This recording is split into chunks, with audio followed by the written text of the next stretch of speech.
great friend of the show, a great friend of the show, great man all around, has joined us for the third time by himself.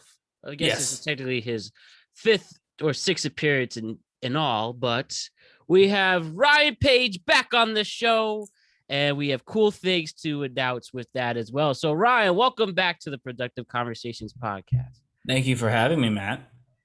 Has anyone else Anytime, as been on always. 6 times? I'm I going to think keep you're the track. lead. So, I think you're the lead all next right. to the Bars the God, who I think's at 4 or 5. Okay. Part of So the word for word. I'll have to keep track. Once he gets close, I'm going to have to start coming on more, but we'll get into that. Exactly. So before we get into all the fun and all that stuff, let's explain what's going on here, which we'll incorporate at the end of the show. So Ryan and I bringing back the tweet cap on a Yep. bi-weekly / 3 weeks basis. We're just depending on scheduling. But yeah, Ryan's coming back to do the tweet cap on this show, which airs usually, as you know, Mondays and Thursdays. Obviously, it airs on Thursday today. And then it will go on Sunday on the tweet cap as a simulcast. So really excited for that. And as in the tweet cap portion of this. And Ryan, how do you feel about that? I'm excited to have you back, and we get to bring this back and have a great comeback story with it. How are you feeling about it? Yeah, I'm excited. I mean, I wish I could say that in the time, I guess it's only been a few months, but in the few months that I haven't been recording myself, I haven't been obsessively looking at all of the stories that I would be looking at, but I have been, maybe even more so. Only now I wasn't allowed to talk about them because I didn't have a show. So I'm definitely excited to be back. I was going to say exactly what you said. It's just almost like a review show of this segment. So definitely, please listen to Productive Conversations podcasts Mondays and Thursdays. That's the main show. That's where this is part of that show. But if you want to show your friends all of the pop culture stories of the week, then on Sundays there will be a review show of the Tweet Cap segment, and that's exactly where it used to be, on Spotify, on Stitcher, pretty much everywhere you get your podcasts. So excellent. So we're excited for that, and we'll do our tweet cap portion later on in the show, but just want to get that out of the way. So let's get into just some other stuff. Ryan, I'm sure you anticipated this question was coming, and it is part of a promo, but since you have at least been on the air, you have gotten engaged to your longtime girlfriend, Melissa Wilkerson, now fiance. So congratulations to the both of you. That's extremely exciting. And as I said in the cold open, one of the coolest texts I'll ever see is you sending me, I did a thing today. Now she has an engagement ring. So I have to say, Ryan, I would love to talk about this. Sure. I'd love to hear about how this all came together. What besides what you already told me, but if you could tell the great audience of the Productive Conversations podcast. So why don't we start? Okay. You've obviously knew for a long time that this was the love of your life. Yeah. You guys met. Definitely not a spur of the moment decision. I'll say in a summer where a lot of people seem to be getting engaged. I think that's the case for some, but that's my opinion. Maybe, yeah. But for you two, you guys have known each other for 8 years. We've known each other for 8 years, but we didn't date the entire time. We knew each other before then. So, How long have you been dating up until this point? 6. See, exactly. Yeah. So I think that's fair to say that you know that this is your special person, and as she feels the same for you. Well, she said yes, so she's at least taking a chance. Exactly, right? So, yeah. Can you talk to me when you were thinking about popping the question, and what made you decide that whenever this day, I guess it was May, so last month, pretty much? Yeah. Talk to us. Tell us the story when you decided to make one of the biggest choices and moments of your life. Talk to me about when you got the ring. Like, how long did you have it until you decided to pop the question? And I had it 3 days. Oh, okay. Yeah. Was this is this from Every Kiss Begins with K, Pandora, Super Jewelers? I got it from a jewelry store in Norwalk. Oh. Which is part of the whole thing. Like, because I only had it with me for 3 days, but it was a long process to get the thing because I don't live in Norwalk anymore. So yeah, I had to drive back and forth. I think 3 times in all, to pick out the diamond, to pick out the design of the ring, then to pick it up and to pay for it, get everything done. So that was hard because Melissa obviously couldn't be there for any of that. She also couldn't know why we were going to Connecticut for any of that. So we had like a whole stretch where I was in Connecticut like every weekend for at least a day for like a month. And I think Melissa only came once. Every other time I managed to find a reason to go while Melissa was busy or otherwise doing something, which was nice. But one time she had to come with me, so we had to lie about that, and that was horrible because the lie wasn't very good. And I recruited my family to help, and they didn't do very well either. So that I'm surprised that didn't really give it away all that much. I mean, she kind of knew it was going to be soon-ish. Right. So that, there's that. I don't know if it was a complete surprise. The day was, because it was a Monday. We were just in the park, and I was like, yeah, today's good. So because we're still obviously just like a month ago, but we're still kind of in a weird COVID world. I'm not going to get on a plane, and I also don't have the money for it, but I'm not going to get on a plane and go to Italy. You know what I mean? Like, so, or go to still only so much that you can game do. And put, hey, will you marry me in the 6th inning? I don't know. I mean, I don't know.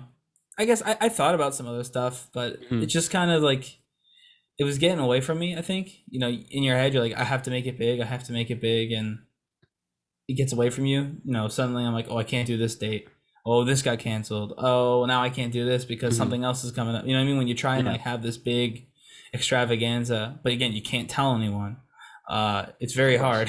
So I was like, you know what? Just when the opportunity presents itself. I mean, in terms of when I knew I was going to do this, I mean, for me, it's been a long time, but I think I told other people officially like a year ago. So it's been about a year of like kind of sort of planning, and I would say like 5 months of actually preparing and getting everything that I needed and all that good stuff. And obviously we still have a year. We're not getting married anytime soon because things are just opening up, so there'd be no reason to rush. But what we have found is, I mean, to your point with, we know a lot of people who have also been, who just got engaged to their longtime partners too. But there's like a lot of people who were waiting until 2022 to get married, like decided in 2021 or 2020 even. But with everything going on, we're like, all right, we're going to do this part. We're going to decide, and then we'll just wait it out until everything opens again. So I feel like part of the thing is going to be trying to like get all of our stuff, like, trying to get everything booked. Because I thought like, oh yeah, we have such a long time, it will be able to save money, but I'm not so sure that's true. I think you actually have to spend more. I think you're gonna have to go you have to go right away. As soon as you want something, you have to get it. Otherwise someone else will take it. So like we're in that right now where we're trying to like get everything in order, even though we had not intended to be doing it this quickly, because we're seeing there's a lot of people trying to get married. So what is time? We don't want to lose out on like all of the things we're going to lose out on some stuff more than likely. There's no way we're the only wedding the weekend that we're getting married, so we just have to be okay with going with our second or third choice, but we have to go fast so we don't only get stuck with our second or third choice. Right. So in terms of the engagement itself, so like it's the day of, got the ring. Can you talk to us like what exactly happened on that day? Like, did you go to a park, I believe, or something like that? Yeah, we were going to do that anyway. It wasn't a special thing, but I don't know. We usually go, like, we usually walk around because it's always nice out. I work obviously here all day. We're still from home, which means I don't even have an excuse to like drive anywhere. I have no reason to leave at all, other than I guess on my lunch if I wanted to, and I already do like lunch and other workout and things like that on my actual lunch break, which don't require me being outside for very long. Melissa works in like a basement lab too. Her lab is down in the basement at Rutgers. So she doesn't, we're like, so we always try and go outside after work because it's nice, and we don't get to do it anymore because we don't commute. So we were going to go anyway, and I was just like, yeah, that works. I wish there was more to the story than that. I had it. I got it that weekend. Like I picked it up, and I was like, it's gonna be this week because we were heading to Connecticut the next weekend. Not for me actually, for her.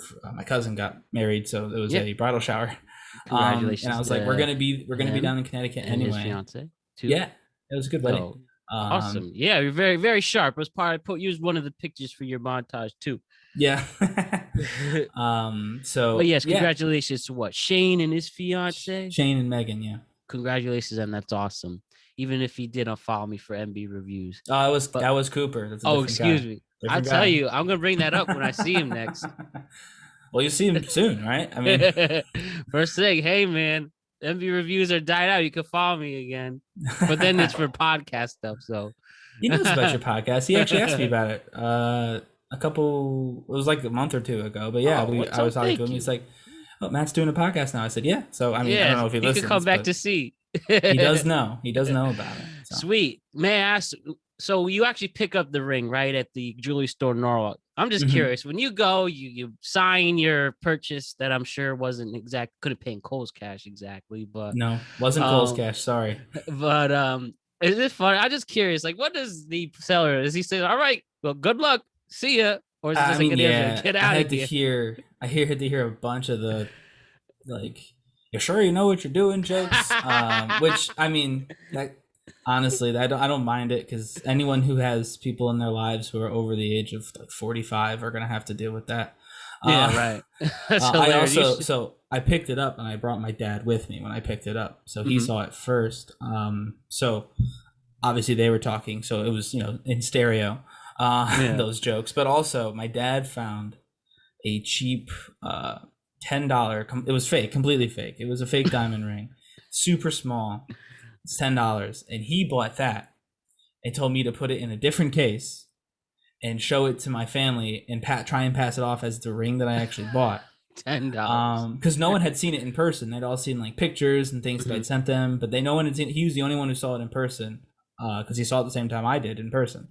So, well, actually, he saw the diamond too, but the diamond wasn't in the ring. So he's the only one who had any idea what it actually looked like. Everybody else had just seen pictures.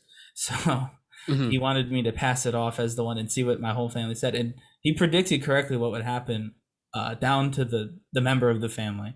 Everybody was like, "Oh, look how nice," and they just completely lied, except for my brother, who told me that I'd been ripped off. When he saw it, he goes, "Really?" He goes, "I'm not gonna say how much it was." He was like, "You paid that? You got ripped off." Yeah, he was the only one who didn't pretend it was a nice ring. Shows how nice our families are, support us in times like that. Everyone else was like, "Oh, it's so nice." So my brother was like, "You could keep the $10 one if you find some." You'll definitely chip something off.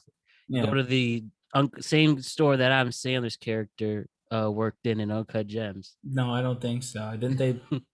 that was like real high end, wasn't it? Or no? Yeah, exactly. Yeah. Or he tried to rip you off, but we know what happened in that movie. Well, yeah.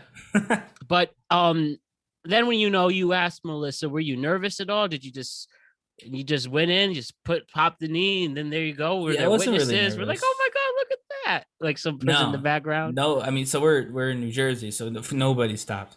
But which makes sense. Yeah, nobody even paid any attention, which was kind of nice. I actually didn't want to do the viral moment thing. I wanted it to be just us, so that was nice that it was just us. But she was talking about like not anything romantic at all, like nothing close, like work. And she just wouldn't stop, and I was trying to bring the conversation around, and just so finally I was like, "Melissa, pay attention," because I was like, she's not paying attention at all. She's just going because when she's got an experiment or something at work like that. I mean, that's why she crushes it all the time, because it's her focus.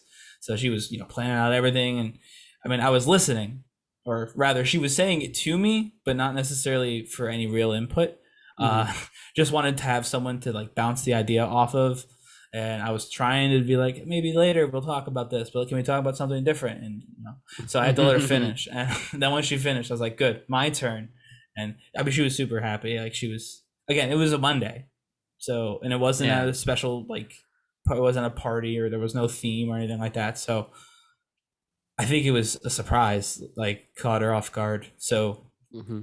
that was kind of nice that because she knew it was coming and she knew it was probably coming soon because she's almost done with her program.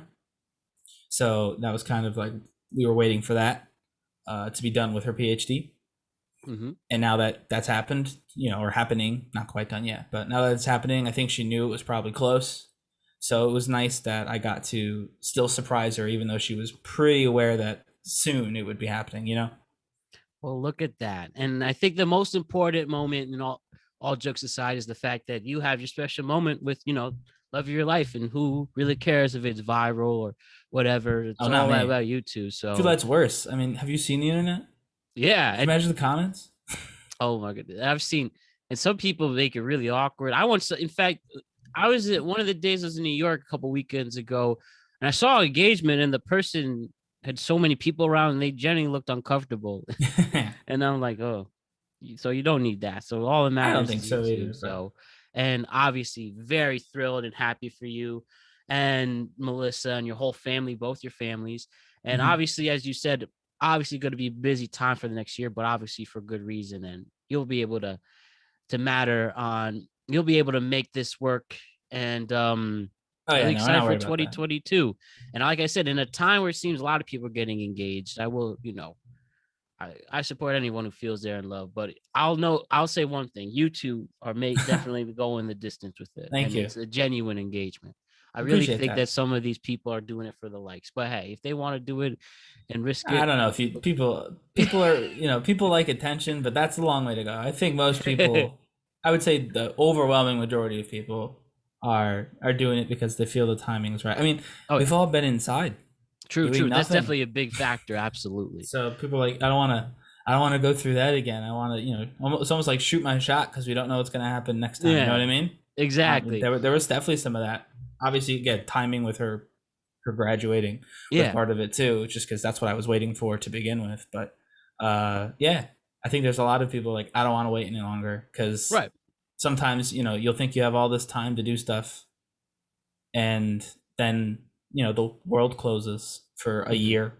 So No doubt. And I'm not saying that, like, I'm not, bashing any of these no, couples, I but know. I was I just mean, I was like, just saying. oh yeah, I'm just addressing to others, like, of course, like, who am I to know? It's up to them and their relationship. All I'm Exactly. saying is definitely the Ryan and Melissa Well, I combo appreciate that. is an inspiring, is definitely, you definitely see love and inspiring. And I just want to point that out. I Even if appreciate that, man. Thank you. anytime, even the others, again, support, whatever. If you invite me, I'll give you a nice gift. All I'm saying is that Ryan and Melissa definitely earned their special moment that day. So as everyone else did, of course, when you get engaged. But all I'm saying is that this is the one. This is what it's all about. So congratulations to you two once again, for sure. Thank you. Absolutely. So one of the things, Ryan, next to engagement stories, right? And as you Mhm. mentioned with the pandemic that we went through, isn't it crazy though, Ryan? You and I and all our generations, it's hard to identify. Some people say we're the youngest millennials, some say we're the We oldest are. Gen Zs. I No, we're think not it Gen Z. is literally Do technically you have a middle part, Matt? No, we're not. no, We're not no, Gen Z. exactly. And That's how you know. I can't do the middle part either. Like, I mean, right now there's no part. It's just a like Woody from Toy Story. But right. if there is a part, it's right along here. And I think it's literally defined as us. Like if you're born, I think 95 is the final year, I Yeah, believe, or no, I think 96. like yeah. So like my brother, he's I would say probably a very old Gen Z, Mhm. a prototype of Gen Z. Right. He's not very similar to the stereotype, but you could see Mhm. some of it in there. The beginnings, you know what I mean? Like the Yeah, early stages. Just like we're not anything like the 35-year-olds who are millennials, but exactly. you could see how we're connected. There are similarities there. We're just like the late stages of them. They're the And prototype. one of the things that we were able to live with as the youngest millennials in our age is the fact that, we really grew up when the rise of the phone and the smartphone became a Yeah. thing. We lived with VHSs until DVDs. In Yeah. fact, today, as we're recording, is the 25th anniversary of Nintendo 64. We Yeah, I played saw that. that. I know you were a PlayStation 1 person, but Yeah. I No, was yeah, we Nintendo didn't have a 64. Nintendo. I love my 64. I really want to find another one and just play that. And but anyways, with that, there was a time we had to call, very briefly had to call people before phones. Like maybe in elementary school, you called somebody. Oh, like on a Um, house phone? yeah, Yeah. like I got my first cell phone in middle school. This is Same. I think it was LG or something. And then obviously it grows from the flip phone to the iPhone to us I took being a while obsessed on with that. iPhone. I had a BlackBerry. Remember that? Yeah, I Like briefly in had a high school, I BlackBerry had a too. BlackBerry. I had a one briefly too. I switched to the iPhone They were 3GS better and for like, texting. yeah, you have a That's what it perfect was. phone. You have a perfect keyboard Cause right there. we were the texting people. Like that was, you talk about like what defines the younger millennials. Mhm. We were the ones who really got excited about texting. You know, like us and a little older. Oh, Because that wasn't, I absolutely. mean, that wasn't a thing obviously when we were like kids, and even in middle school when I got my first phone, like texting wasn't big because it was like you had to hit the A button 3 times or the one button three Yes. times, depending on, you know Mhm. what I mean, to get the letter that you wanted. So like most people just played games and called. It was just easier. But you know, then they had like, I know the Sidekick because I had T-Mobile. Oh, I wanted one So so bad, and I I. didn't have one because, like I said, I Mhm. kept getting the Blackberries. But my brother, he got the Sidekick, and again, full keyboard. That was the entire thing. He got it after a couple years after I got my full keyboard. But it was that was definitely like what we wanted. We much preferred getting a phone with a keyboard or the Oh yeah, ability to like really text than like call. We almost didn't even need an actual phone. We and this needed was all like, before apps too. yeah. Oh well, yeah. Because, well, I had the little brick game. You shoot the Oh, of bricks. course, shoot the clicks down. Yeah, Was there another I had one in that. there? I was pretty good. I was like 39 rounds in a row. Shows what I was Do you doing remember my time. the iPod had a game too, like a music quiz game using your music? Oh yeah, the iPod Yeah, Nano did yeah. that. So I had one Yeah, of those. So I played that game a lot too. yeah. When I got the iPhone, they called it the iPod Touch. It was pretty much the Yeah, first I had a iPhone. touch. That Yeah, changed everything. that And was I remember, apps. I remember you'd have to. It's crazy pre-streaming. If you wanted to buy TV, you had to buy individual episodes for $2. The first one I got was My Name Is Earl, episode of My Name Is Earl. I bought The Walking Dead, and that was like later, but I still bought it because that was what was on like the iTunes store. It was like still too early for streaming, Yeah, just a little and too early. Like they just barely missed it. You know what I mean? But right. And speaking of Walking Dead, you excited? They finally said they're ending the show. I mean, they have to. I'm not. I caught up during the pandemic, and then I let it go again, which happens all the time. I just want them to finish because once they finish, right? Because right now you can't find the whole thing in one spot. You have to go to at Yeah, least, even if you're willing to pay, you have to go to at least two spots. right. If you're trying to pay as little as possible, then you might have to go to three. So Yeah, you might have to use Amazon, iTunes, and Netflix, and that's probably the cheapest way to do it. If you're willing to just pay more, I feel like you can go to like CBS or not CBS, Paramount, maybe. I don't know. Someone else has mhm. it, maybe, or maybe iTunes has like a different package. I'm not entirely sure, but there's like no good way to watch the whole show. So I'm like, I just gonna wait for it to finish, and then I'll watch it all over again from the beginning. So that's how you're gonna do. So you're gonna truly binge it from start to finish. That has to be like 12 seasons. Well, yeah, I mean, I right now I'm home all day, Yeah, so, so and might as I don't well, even right? know if we're gonna get back, which I think we'll probably end up talking about in Mhm. our segment. But Sweet. so yeah, I don't even know when we're going back or who's going back to where. So I got no idea. So I can manage to keep it on in the background, low volume, so I can still make Right. my phone calls. Um, put the subtitles on, so if I look up, I'll see what's happening. That's like me and Better Call Saul. The first four seasons on Netflix. I had to buy the fifth one on Amazon. Yeah, And it's when that just, comes back in 2022, I'm focusing on that like a shadow. That's gonna be big. it's just a lot. So I'm like, if I can get it once it's done, I'm sure somebody will scoop up the whole thing. Definitely. Hopefully it's Netflix because I don't have to pay any more money. But Mhm. if it's not Netflix, that's fine. I'll figure out who it is. As long as it's not iTunes, actually, because, or I mean, iTunes can have it as well. But they always charge, and I can't cast. iTunes onto my TV because Really? it's a Google. I have Google products, and they don't. Oh, iTunes and okay. Google are in like a blood feud over this, Yeah. so I can't cast it. If I got a newer TV, I guess I could, but Yeah, that's happened. I that's a got a lot of newer money to TV watch like The that. Walking Dead. So, hoping it's Netflix or Amazon because I can cast either of those. So, And hoping it's not a disappointment for that much dedication. You I figure they have mean, to end the show off right. who knows what they'll do? I mean, they had the spin-offs for a while. They have the first spin-off that they've finished, I think now, but they made a new spin-off like recently. Hmm. It's got its own like comic book, so It's still going on. yeah. So I mean, they have plenty that they can do in terms of things that they know fans will like. I guess I'd never read the comic book. I've only watched the show, so I don't put myself in that category. But I also, you know me, I don't really argue with the person who wrote the show that much. I mean, if I don't like something, I don't like it. But Unlike some people. yeah, I feel like if you wrote a show a certain way, you truthfully believed it should have ended that way. Right. And I give people credit for telling the story that they want to tell. Sometimes you don't like the story that they want to tell, but it doesn't mean it was a bad story. It's just you didn't like Exactly. it. It's just us Um, with wrestling. Literally the same Wrestling, process. Game of Thrones, that was a big one. I mean, so Mhm. sometimes you just gotta roll with it and be like, "Yep, not how I would have ended it," and that's that. And even if though they say new season 2022, you will not like tune in every Sunday at 10. You'll just wait I haven't done until it's that on that. forever. Mhm. Yeah, I didn't do that. I haven't done that since like college. Yeah, there's really no point. That's another thing with generation. You're really willing to wait it out. If you're willing to wait about a year, you can watch anything you want all the Yeah. way through. But I did do it that way. So Halloween, I love Halloween time. AMC does Mhm. their Fear Fest thing or their Fear Yep. Factor or whatever. And I watched that. That's always on.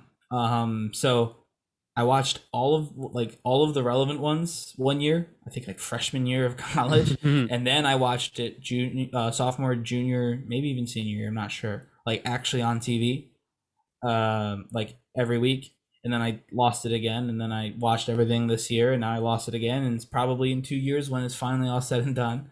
I'll watch the whole thing. I'll binge it again. So I've always done like a binge and break version of The Walking Dead. I've never watched like only for like a couple seasons that I actually watch from every week. Sounds like quite the journey And it to wasn't. get there. It wasn't nearly as exciting as I make it sound. But I will say, on Better Call Saul, I will tune in every Sunday night for that. I think they'll probably split it into 2 seasons. One first is 13 episodes. I feel like they'll do first 7 and then last 6, Mm-hmm. like they did with Breaking Bad. I Even tell you, though, the only thing I watch every week, like that I watch live, is The Masked Singer. The hey, only thing that I refuse to it have is the spoiled. #1 rated show. I Believe won't it let or it. I not. won't let spoilers. I won't let it happen. I have to watch it live. I actually one time we had to go somewhere. We were actually her brother was graduating from the Marine Corps, Oh, basic that's a big training, deal. and it was in South Carolina. And so me, Melissa, her other brother, and his girlfriend were all driving from New Jersey to South Carolina. Yeah, that's a trip. And I didn't take the first shift driving because I was watching The Masked Singer in the back of the car on Hulu. Oh, we love our I Hulu refused. TV. I was like, I'm watching this show. It wasn't even a good episode. I mean, it was a fine episode, but it wasn't even a cool celebrity. It was Dr. Drew, who I don't know anything Oh, about. like But this is celebrity rehab yeah, no, doctor. I mean I know what he Yeah. does, but I don't follow like what he does. You know what I mean? I'm not like a big Mhm. fan of his, but yeah, I was like, I have to know who is the eagle. Have to know. I can't get it spoiled. Can't get spoiled. Sorry for that spoiler, but that was season 2, guys. So if you don't know, Dr. Drew is the eagle after 6 seasons, then I can't help you. Right, right. And speaking of that, and we've seen the millennials seeing the streaming influence. We've seen sports getting crazy. We have seen people go crazy. Isn't it just amazing? You ever think us at 26, all the major events in the United States that we've gone through? If we start with when we're bored, obviously not old enough to remember the Lewinsky scandal, then Yeah. 9/11, go live through that, being in the tri-state area, the Great Recession, the Obama election, the the Trump administration, obviously up till now, and then from natural events, from Hurricane Sandy and Irene and Katrina, and mass shootings becoming as awful they have been up to now, to this pandemic. We still have a good 4 years until we're 30 years old, but ever Yeah. think about, like, wow, like, and go living through two wars, and so isn't it something to think about how us and our generation really have gone through such a transcendent time in the United States and the world? Yeah, I would say I have two things for this actually. So one is, and I know that I'm pretty sure from the productive conversations, they're all productive, but they Mhm. also tend to be people about our age or younger, maybe a couple people a little bit older, right? Yes, For the most part, a couple outliers, right? exactly. But you talk to people our age about living in the world that we live in. That's the point of the show. But Exactly.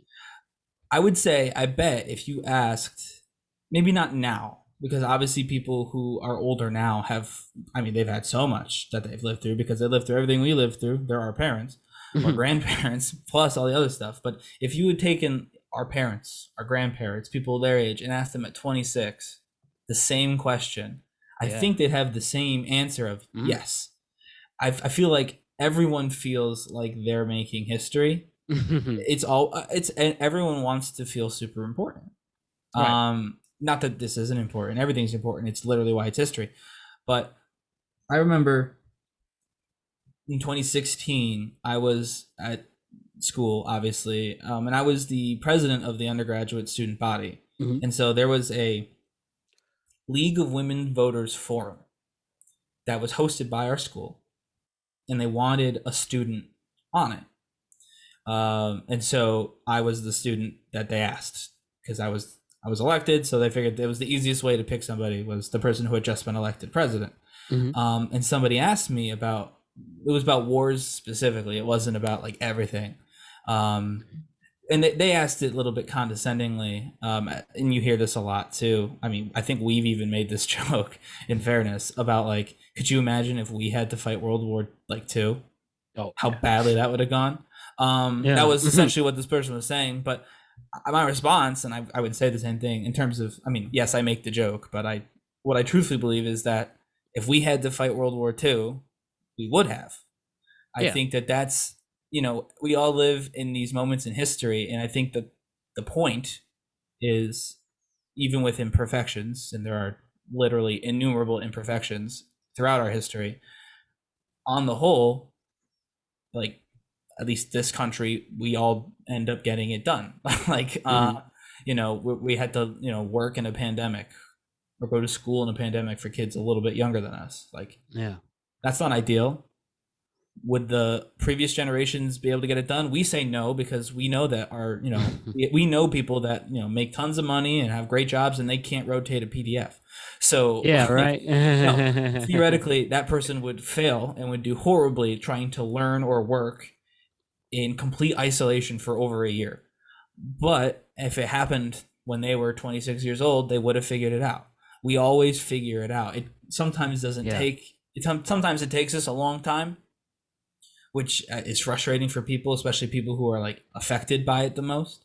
But we always, for the most part, figure it out. And I think even when we don't figure it out, we hopefully, it was, the arc of justice is long and bends toward truth, or the arc of history is long and bends towards justice.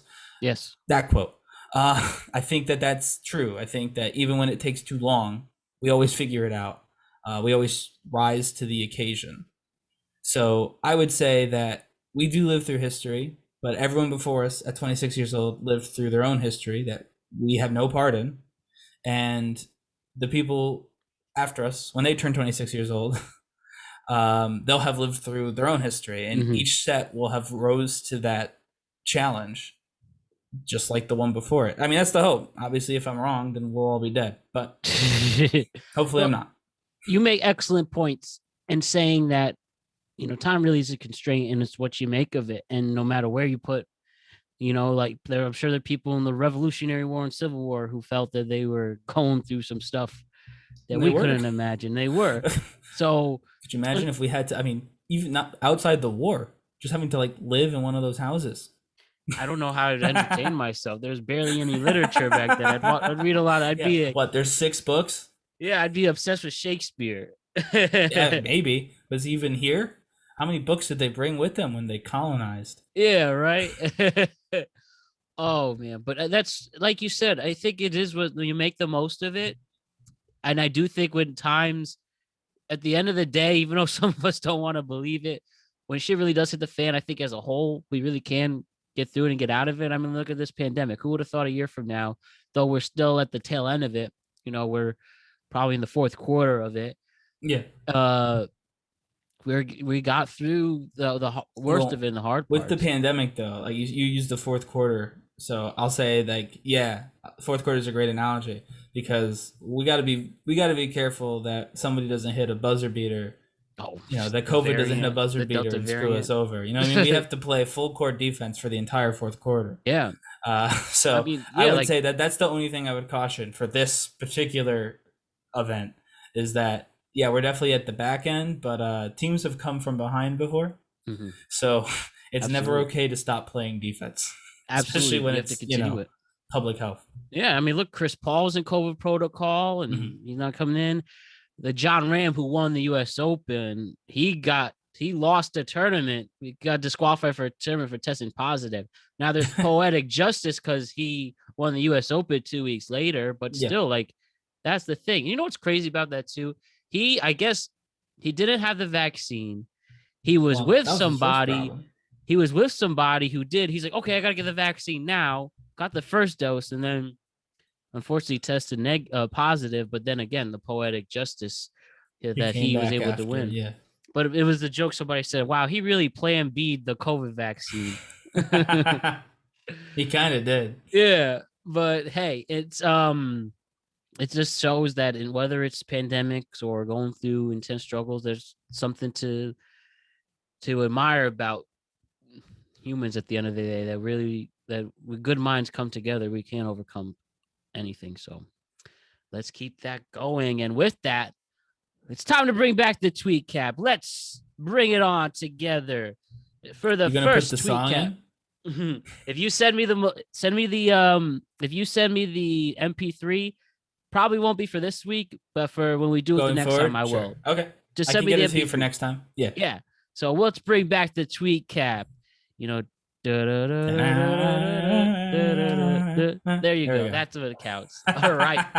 As we know, we bring stories, the trending stories in Twitter, focusing on entertainment and pop culture for this one. So, no, we also focus on news. I know I told you what I told you, but you know me, man. It is what it is. Exactly. They get what they get. They don't get upset.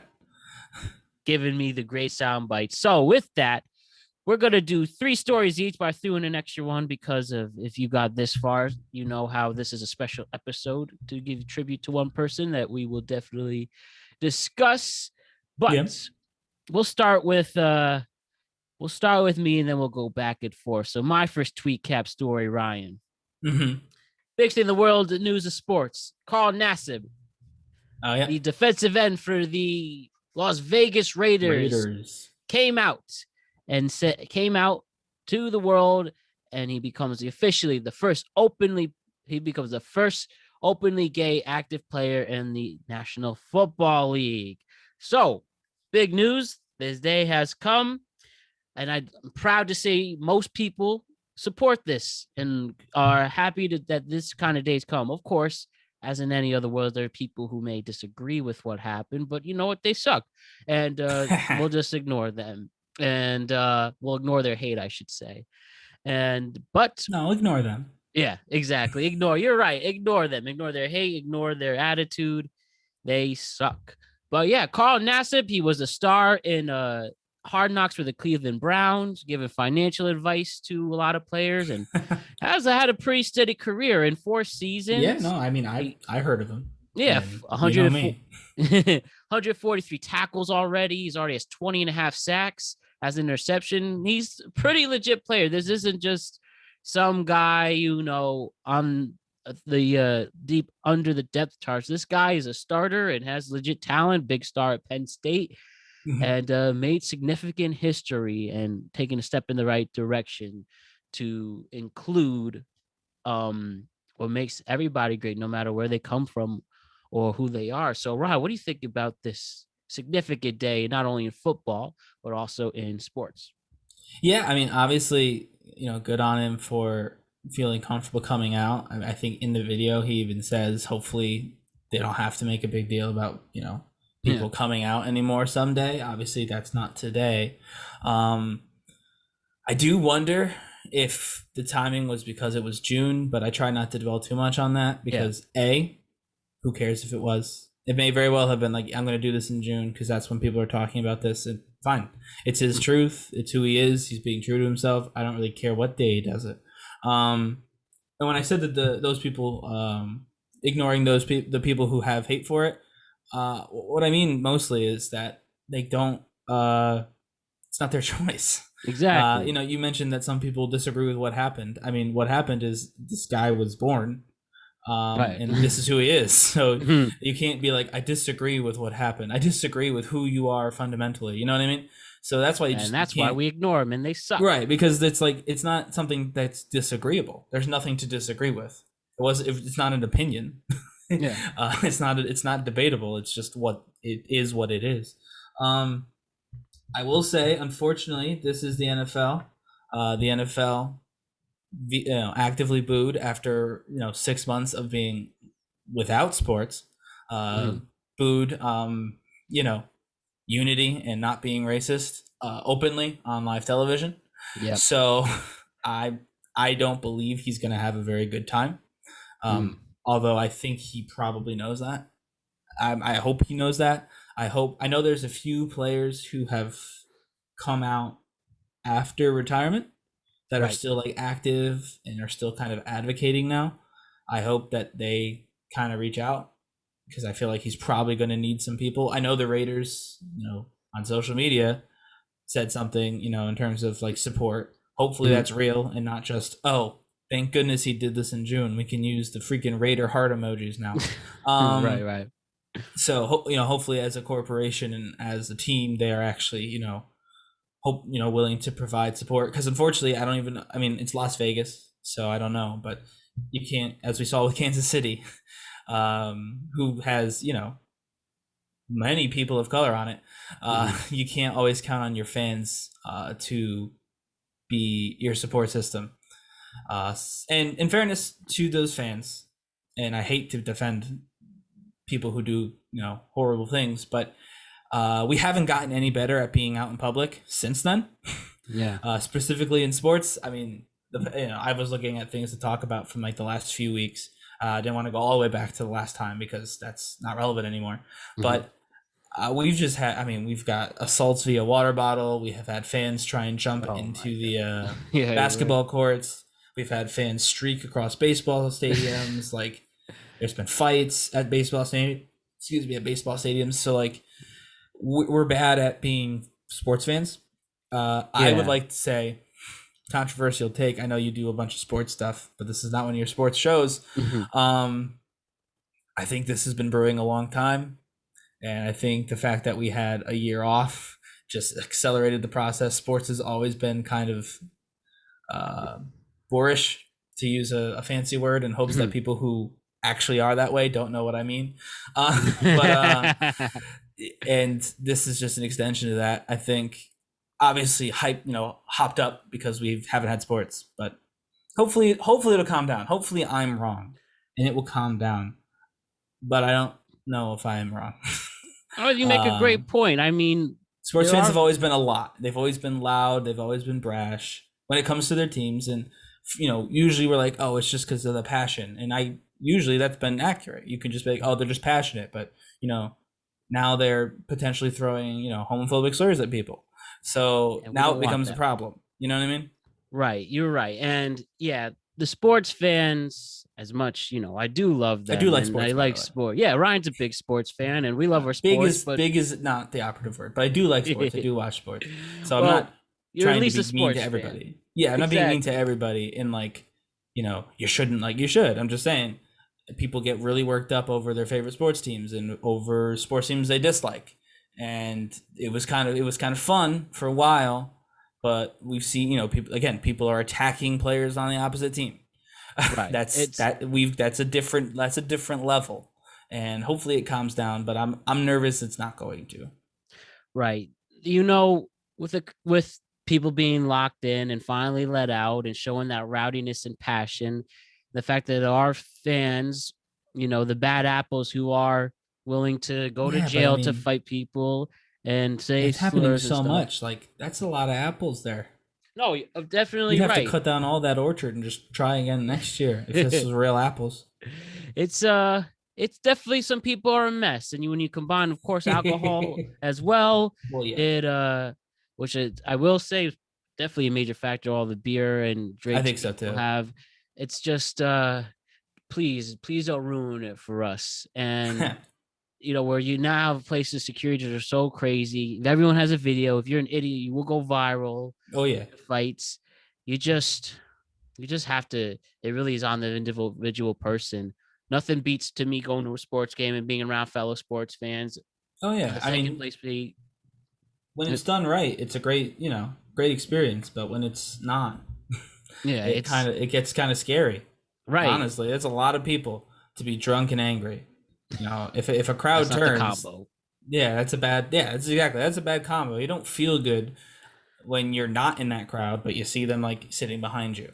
So Absolutely. And any of those assholes at Raiders games or wherever they're going who do homophobic slurs to Nassib, you deserve all consequences and embarrassment.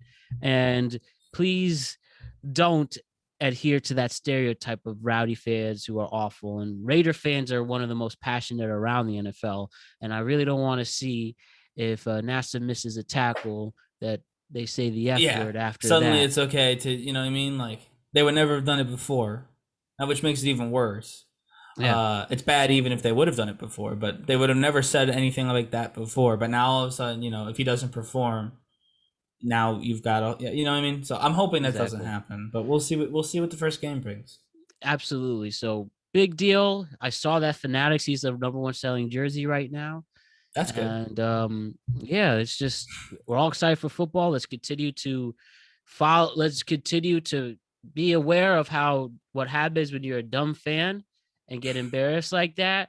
And let's enjoy one of the best things in life, going to a sports game or any sporting event, really. And the same for going back to concerts when they're coming back, wrestling shows, boxing matches, UFC, Broadway. Let's continue to Actually, follow I the think rules. Broadway could use a good brawl or two. Just one or two. Really spice it up. You'll At get those tickets Hamilton. up. Yeah. If if somebody goes ahead and tries to take out Aaron Burr, save Hamilton in trouble, I'm just saying I think that could really spice up Broadway's image.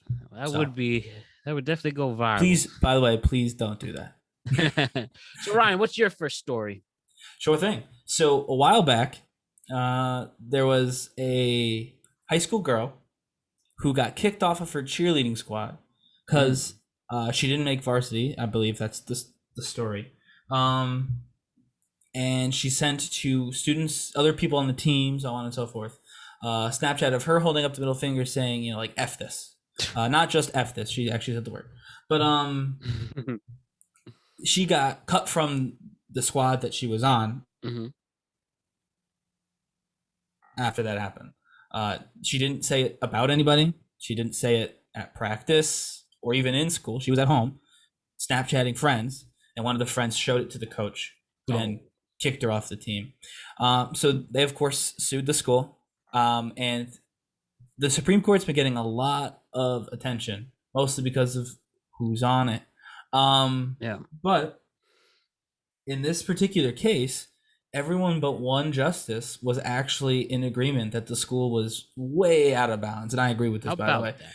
way out of bounds. The only one was, by the way, not a Trump appointee. It was some much older guy, Clarence Thomas. Mhm. But yeah, every single other justice was like, yeah, there's no way to justify um, suspending somebody for something they did off campus. And Yeah. I think that's good. because I mean I'm not on a campus anymore.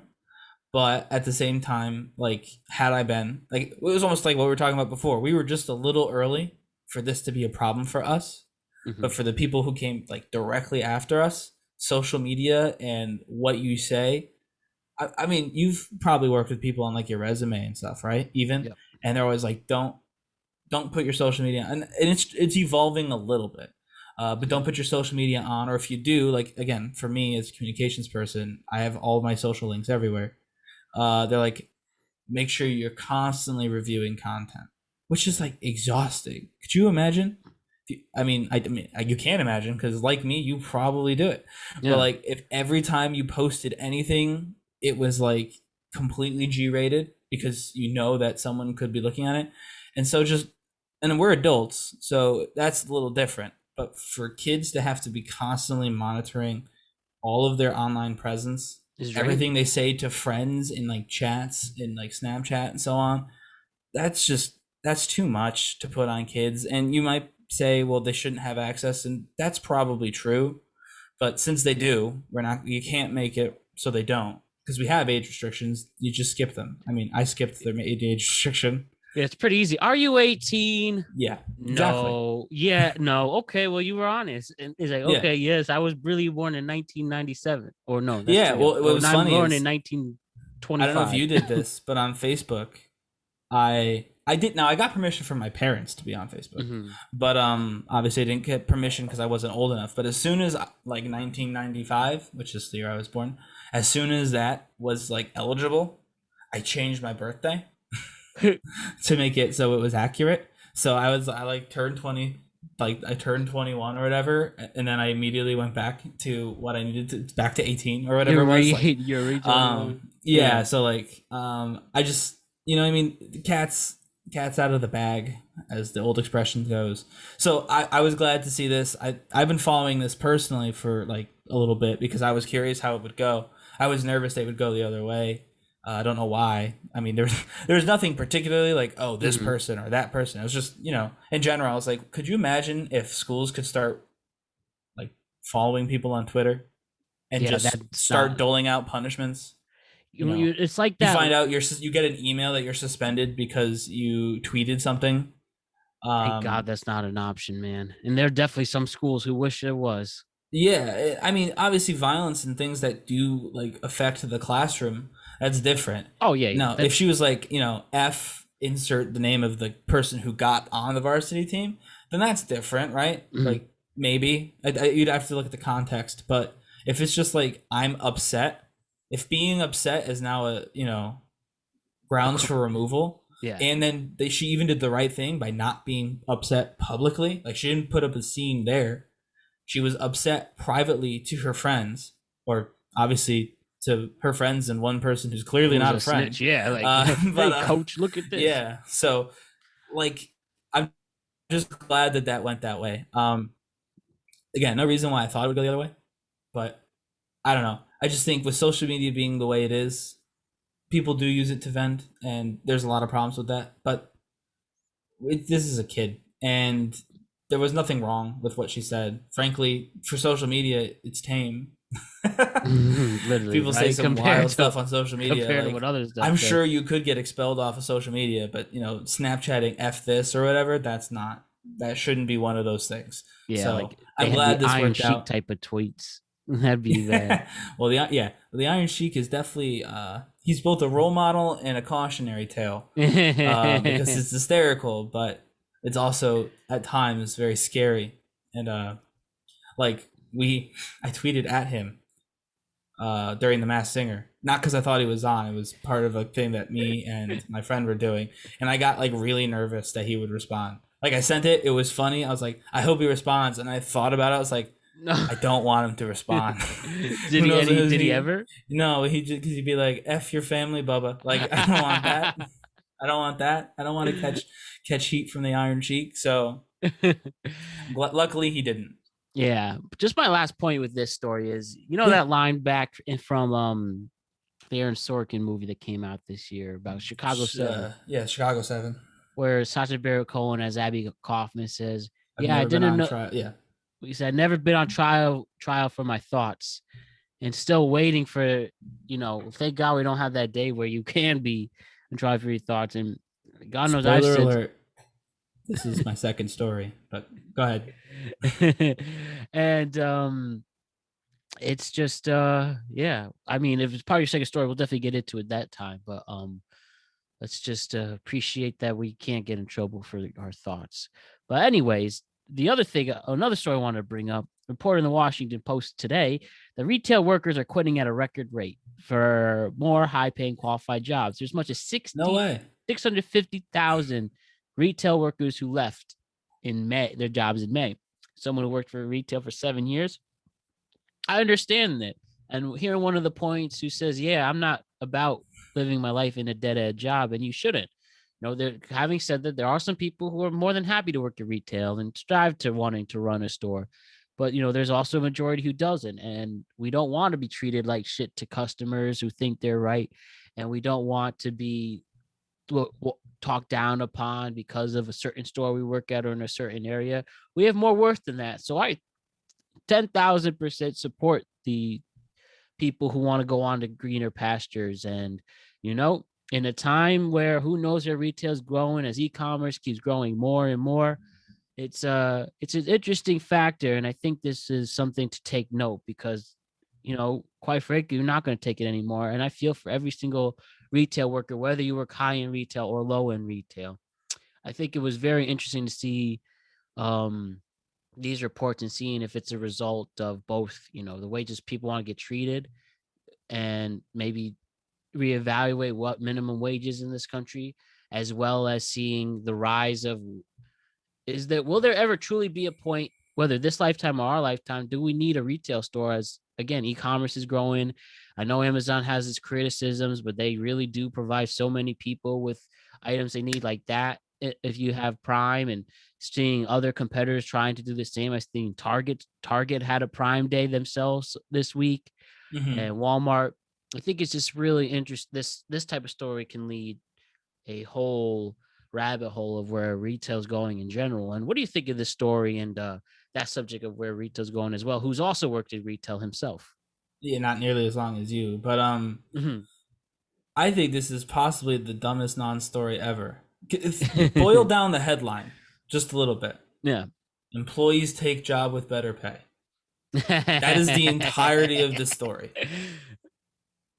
No, they weren't like all these because I mean we're seeing so much of this now where nobody wants to work. And so like I was when you sent it to me, I thought it was gonna be a story like retail employees are leaving at record rates because of COVID and they're not getting other jobs. They're not working. They're just taking unemployment, taking time off, going back to school, so on and so forth. Right? That's what I was expecting. And when I read that all these people are working, they're just working for more money. I was like, that's just how employment works. Yeah, right.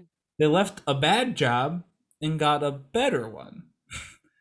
I mean, I guess they quit before they quit before they got the better job. Is that where the story is? I don't see a story other than retail is probably in a lot of trouble. But it was piggybacking off of something I saw earlier this week because American Airlines was trending and they had a similar thing. They don't have enough staff. They're canceling flights now because they don't have enough employees. That's what they're saying.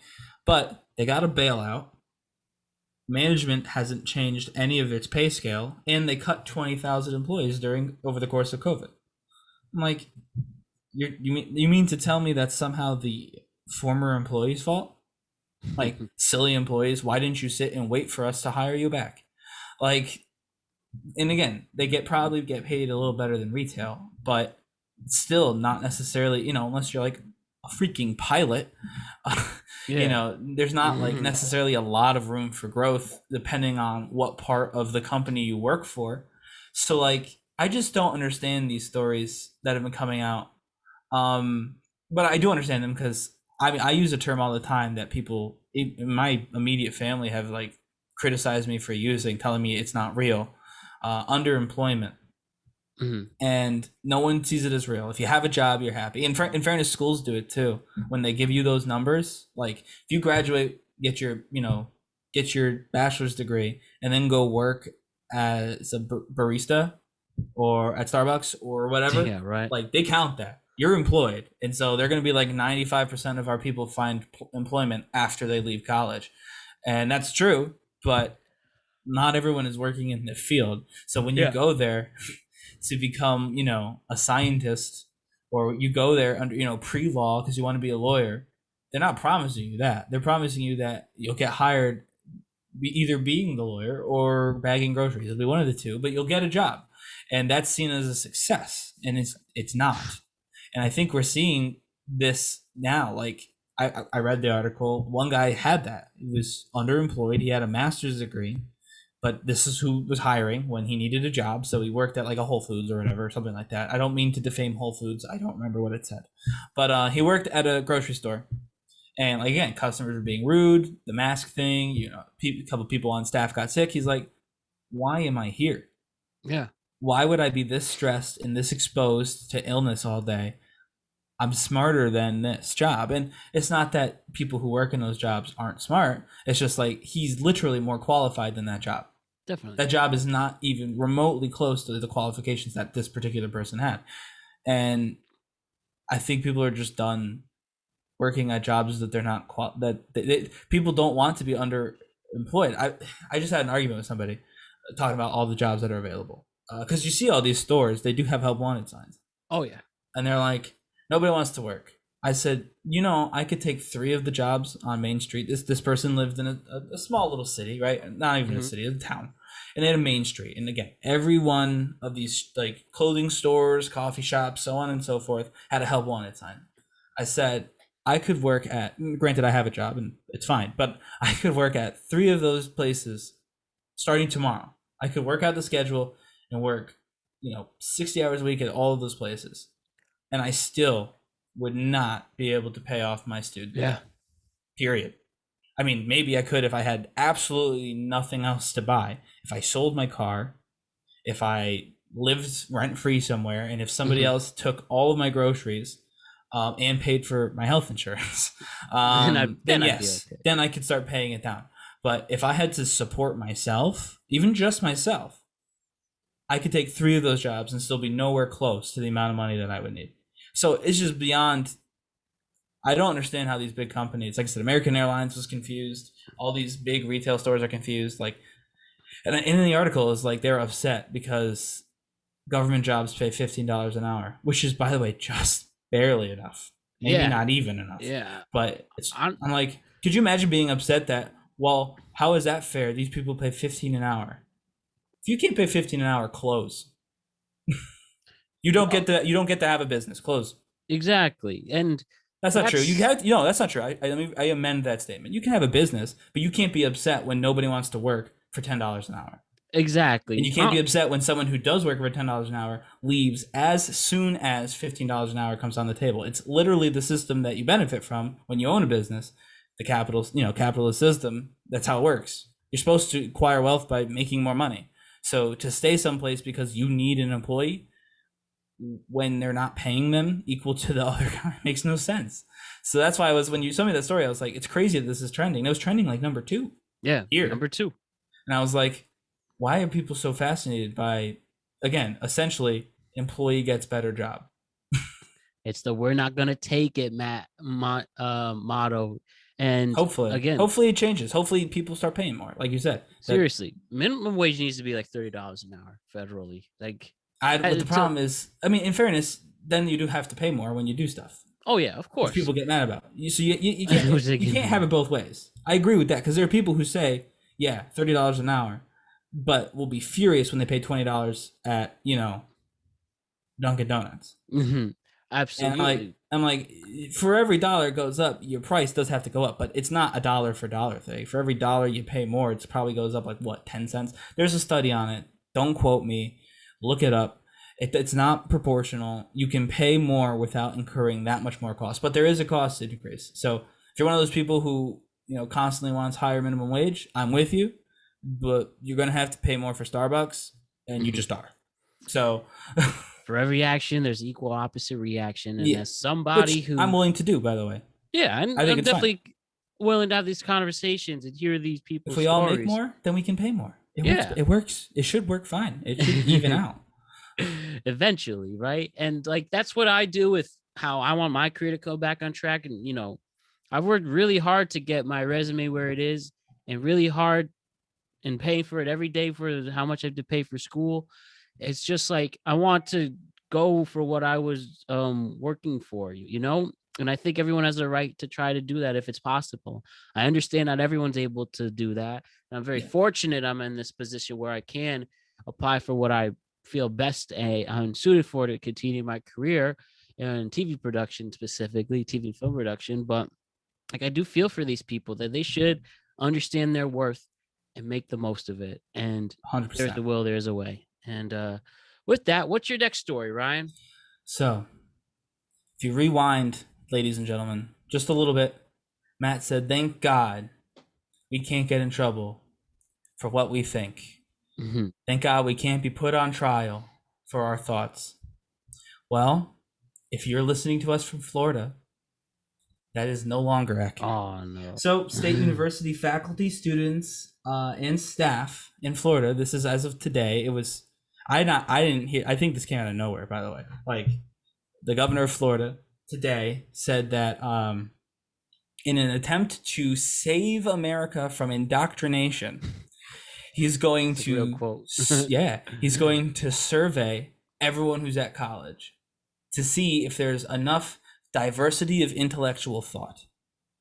And if you don't know what that means, the Republican governor of Florida wants to know how many young Republicans go to college. And if not enough of them go to college, the state schools can lose funding.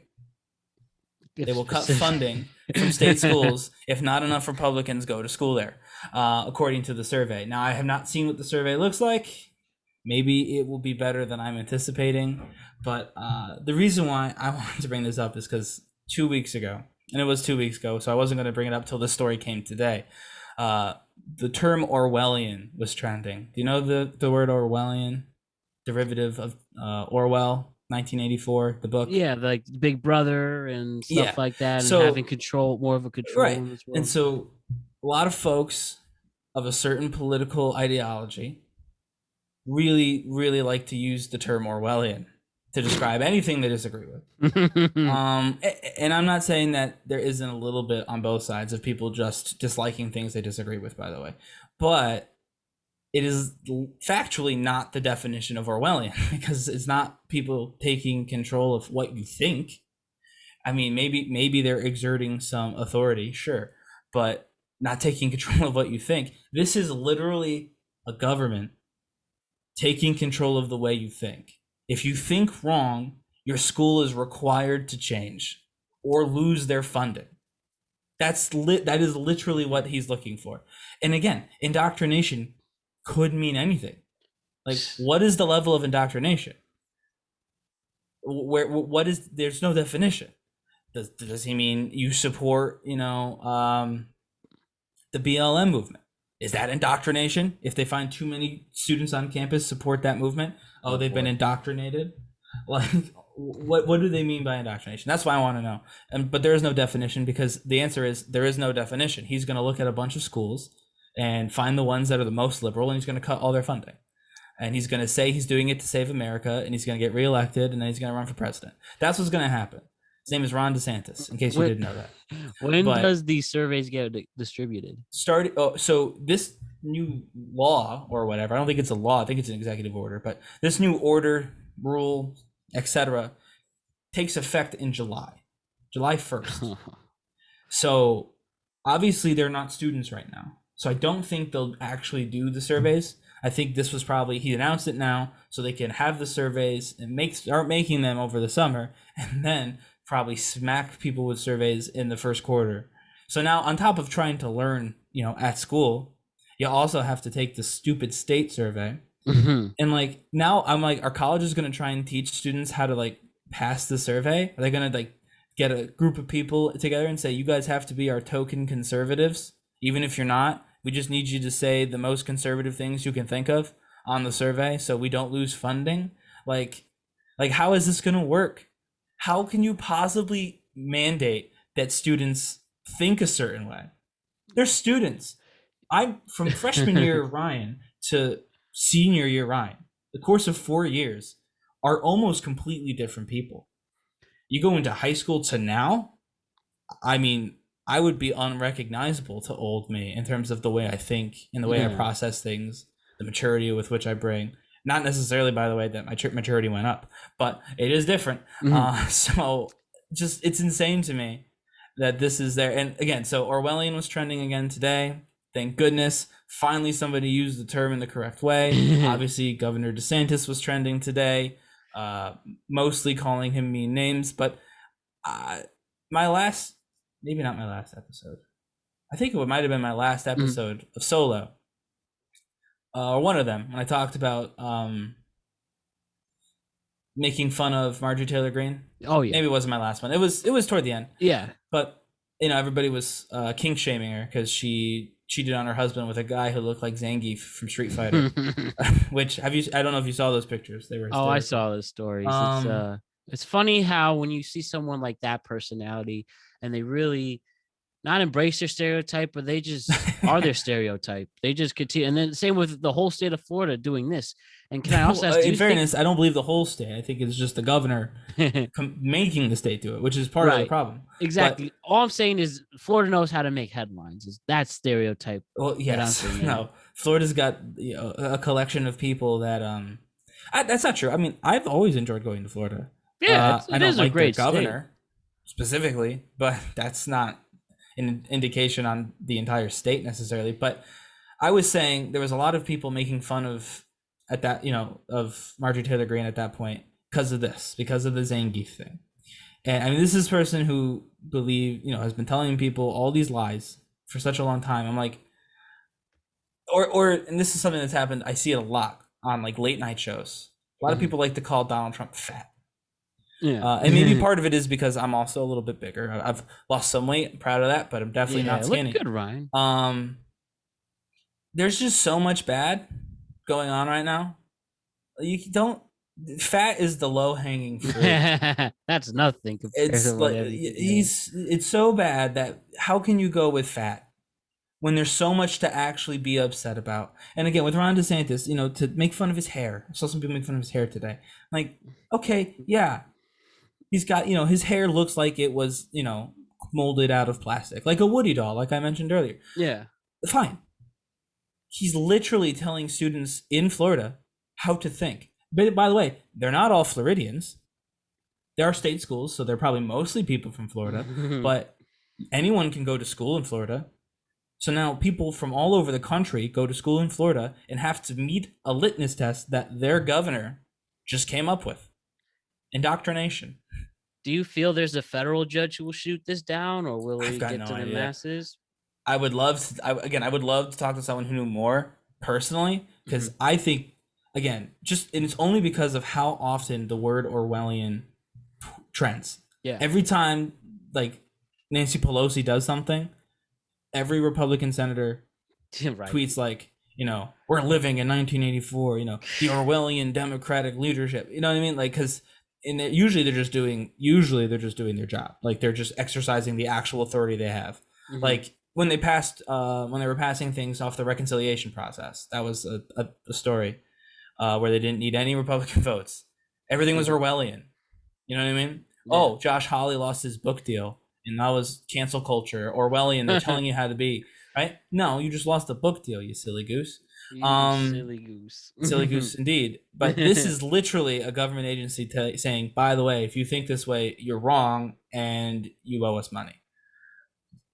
You suck. I mean, that's literally the definition. So I want to talk about that simply because finally the term was getting used on Twitter correctly. And the internet is so bad at using terms correctly that I felt Twitter needed an applause from me. I'm not going to clap loud because it's audio, but golf clap on screen for finally getting the definition of a basic term correct.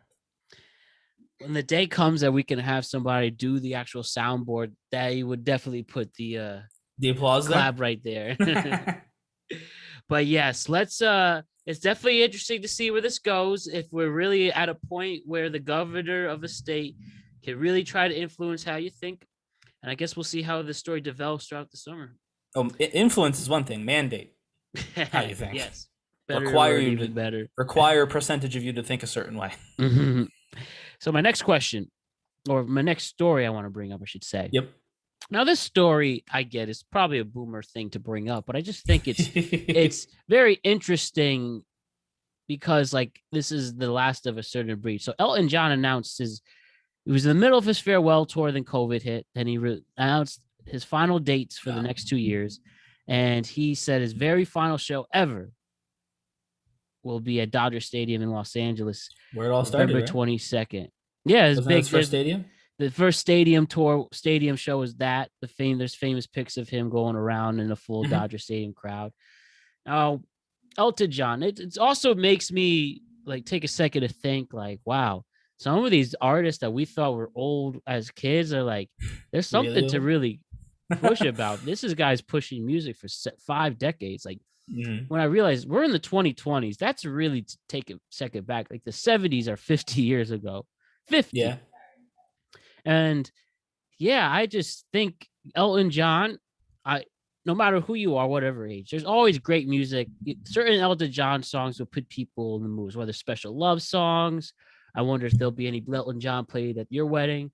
I hope with mine. And obviously there's some bops that get people dance, even the stereotypical, white people dance to this one, but anyone could enjoy great Elton John music of all thing. It's not like the stereotypical, that famous playlist songs white people listen to and Elton John might be there. He's have some songs there. But I think here's some songs that anybody can enjoy and bounce around with. But yeah, Elton John ending his career. I'm just wondering, for someone who's seen so much of the world in life, obviously he had that movie made about him. Tager Egerton played him. I think, again, maybe I'm just being a boomer in this sense and just bringing up Elton John. I mean, when you have a world where Little Uzi is up on the charts and Lil Nas X, and then Elton John's announcing his farewell tour, which so many people will watch and listen, will still be a teen to. I'm just curious, what do you think of this? And we're starting to now live in an era where some of these artists are, ready to close their careers, and it's just cool that their music will always live on. What do you think about this? And maybe if there's a bigger picture in this story and an end of an era? So I didn't read the trending on this. I didn't read the comments that were going around on this one. But one, you never say never with musicians, right? Like he could have an idea for a song and just be like, I'm gonna release it. Like Kiss, right? So many farewell tours, Kiss. So you never know, like really know with a musician, especially one as, talented and world famous as Elton John. But also, I like that you mentioned Lil Nas X specifically. I don't know Lil Uzi at all. I know nothing about him. I dance to the songs on the songs white people dance to list. Of course. So I don't know Lil Uzi.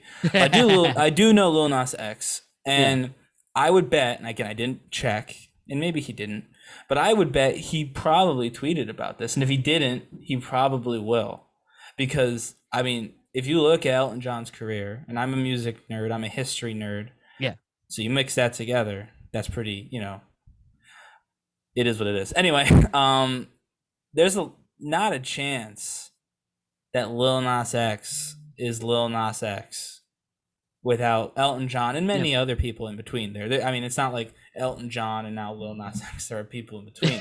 But like there is not a chance. I mean, and not to cast any aspersions on hip hop, but there's not a lot of people like Lil Nas X in the hip hop genre. So he certainly wasn't taking very many cues from that. And someone who knows more about hip hop is probably going to absolutely just skewer me with like a list of however many names, like 2 or 3 names of people. And that's fine. Do that because I would love to hear about it. Nice. But I stand by the fact that in terms of the showmanship, the pop, like especially what we're seeing now from Lil Nas X, not Old Town Road Lil Nas X necessarily, but like, this evolved version he dances. He didn't dance in Old Town Road. He did like his little giddy up thing. He's like choreographed dancing. Not that Elton John did that, but like he's a showman. And also he's, out. And those are things that were not popular before Elton John. He did it very early in his career. he came out, which was a big thing. But he's even before then. I think he was always like a showman. Like he was Yeah, always with the crazy costumes, and of course. again, a piano player filled Dodger Stadium with Yeah, energy. right. But I will say, you talk about songs, the songs that white people dance to. One song that I don't even think white people can dance to is Crocodile Rock. Yeah. Have you ever listened to that song? Like really listened to that song? I listened to it on repeat one day. I was driving. It's been a very long time for that Really, one. it's a really, really silly song. The Mhm. like they do that Yeah. part, which is silly. Uh, but the lyrics are, it's a dumb song. So I know that that's probably on that list. On Spotify. That's probably on the playlist. I'm officially asking, and I hope somebody will second me that we remove it. Crocodile Rock. I'm glad he wrote it because it gives me a chuckle, but it's a dumb song. Yeah, Crocodile Rock is a dumb song. I Crocodile think rocking is something shocking when your feet just can't keep still. I never knew me a better a better time. I time, and guess I never I guess I will. never will. Yep. Oh, Lordy Mama, those Friday nights when Susie wore her dresses tight and the crocodile rocking was out of sight. Yeah, it's a dumb song, but so I do want. I'm petitioning for that to be removed from the playlist. But everything else, like I said, I like Elton John, and don't know if I believe that he's done. I think he's done for a little bit, and then we'll see where time takes us. What if he was on the season finale of The Masked Singer? Or is that too I'd get him obvious? instantly. I got Nick Lachey instantly. That's another spoiler. But I'm not going to tell you what season. I'm not going to tell you what character. I'm not going to tell you what place he came in. But I will say, watch it from the first season all the way to the most current season, and one of those people is Nick Lachey. That's your clue. My favorite is I really like the movie scores, like the sound, like The Lion King. Lion King, him doing that's incredible. And I really like Saturday Night. Yep. And yeah, I think just it's cool to see full circle for an artist like that who's very Yeah, well it's awesome when you can respected do like the symmetry like that. So that's pretty cool. and Yeah, I major agree. influence. Like with Lady Gaga was a big deal. I'm sure she Helped said him. something today. And Eminem, all these artists, he has a lasting impact for real. That's a fun that yeah. I literally forgot about Stan. You could have So been like there's a rapper who worked with Elton John, and I still wouldn't have got it. And I know the song, but I would have been like, who did Elton John work with? Maybe Elton John, I was like man. maybe Snoop. I would have never. I've completely forgot about that song. For sure. Yeah, that's But a weird hey, song too. It's Stan, better. oh, It's that's better very than dark. Crocodile Rock. Very dark one in Stan there. greater than Crocodile Rock. Neither of them make a heck of a lot of sense in terms of like why anybody would actively listen to them, but it's better. Hot takes is love as always. But what's your next story, Ryan? Your last one for today, and then Yeah, one so I more was after between that. two. So instead, I'm gonna tell a story. What's up? So imagine, I know you in particular, you've been on a string of dates recently, right? So imagine this: Oh you're yeah. going on a date, right? And you've got your little rose on because you met over the internet. You've never seen each other before, Get a rose on. so I'm the one with the rose, you know. And you walk into the bar. We're allowed to do that now. It's no Yep. longer pandemic rules. And you see the person in the black dress, so you know that's her. You sit down next to her and you think of your first line. You order yourself a stiff drink. You tap her on the shoulder and say, "Excuse me, ma'am." Then whatever the line is, I couldn't think of one. I'm already engaged, so I don't have to do that anymore. Exactly. And so she turns around. You see the black dress turns around, and she has the face of an actual elephant. Oh. This is the premise of a real TV show. Oh my god. I haven't heard this one. Tell me more. So I want to get the name right of the new TV show. I saved it specifically because here we go. Because Which I know I was picked going to this say one it. Netflix, of course, it's Netflix. Come on. So I believe it's Netflix UK. In fairness, but up? The Circle came to America. I think Too Hot to Handle came to America. So this will come to America. Sexy Beasts will come to America. Sexy Beasts, if you don't know, like I said, the premise is two people who have never seen each other before go into hair and makeup, get a full prosthetic put on their face so you cannot tell any of their features. And then they have to meet each other on a date. So it's like a weird blind date, but it's not a blind date. So it's like, I mean, so Love is Blind took off because of the pandemic, because people were inside, right? Actually, it was a little before the pandemic, but it took off because, like, and again, you didn't see each other at all on that one. It's like The Circle. You're completely isolated. You didn't see anybody. It was just, talking and, like, texting and such. So this, I guess, is they're like, what if we did that, but we put them in the same room? And somebody accurately said, well, how are we going to make it a blind date if they can see? And instead of, blindfolding them, which would have been far cheaper, they decided to give each one of them a full prosthetic makeover. And if you look at the picture from the preview, the still, I said elephant. That's not correct. I believe this is a dolphin. I might send you the pic so you can see it and use it in the promo. Are you able to put it up? Like, is it on a phone, or is the screen too light? I mean, it's on my phone. I'll hold it up so you can see it. But let me see if you can.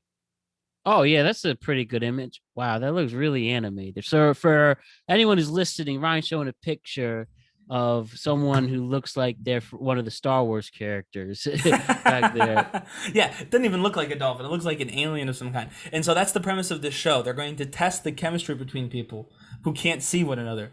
But again, instead of just like turning their backs like The Voice, or wearing a blindfold, or not being in the same room, God forbid, if we've had enough practice, they're going to meet in public in a real place. Just dressed. I'm sure it won't be public. I'm sure it'll be a studio, but still, yeah, they're gonna meet at like an actual place, dressed in a prosthetic animal face. It's like The Masked Singer, but for dating and not celebrities. I think it's funny. The name really brings it together. And the name is what confirmed to me they wanted it to be animals, by the way, because Sexy Beasts is what was trending. And so Love is Blind was trending. Someone said, wow, you guys really couldn't just make season 2 of Love is Blind, because it is almost the same show. But yeah, Sexy Beasts. Says?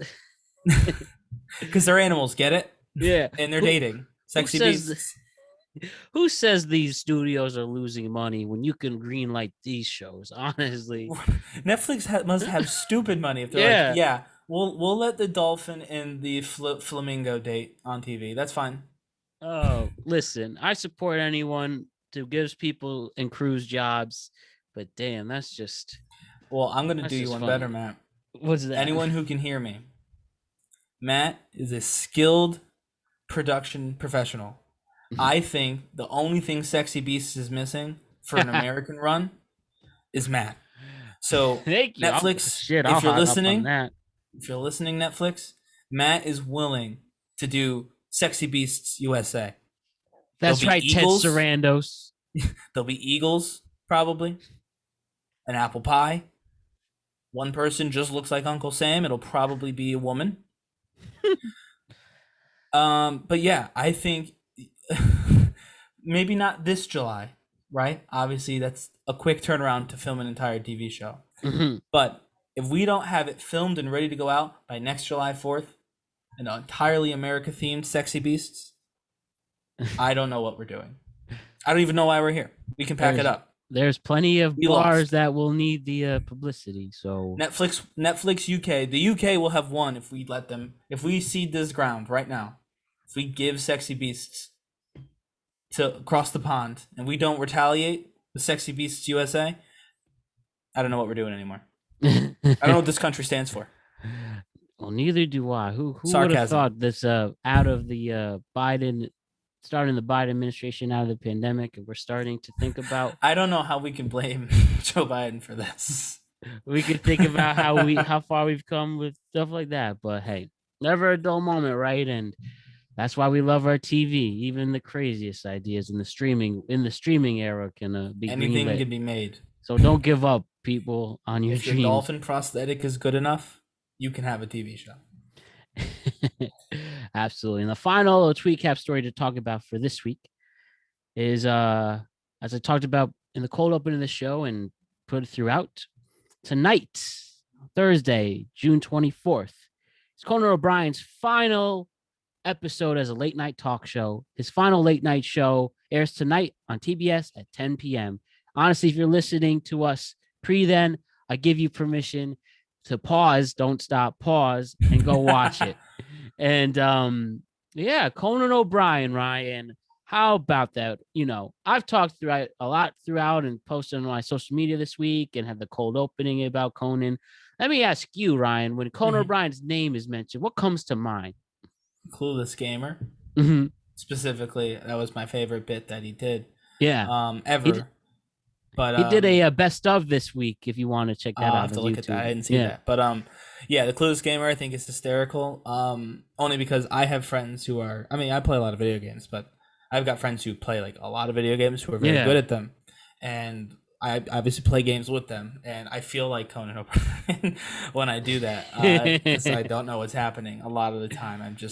I'm not quite at that skill level. I don't have enough time. But yeah, I think of that obviously, but also I feel like Conan is just he's kind of understated in a lot of ways. I mean, I'll be honest.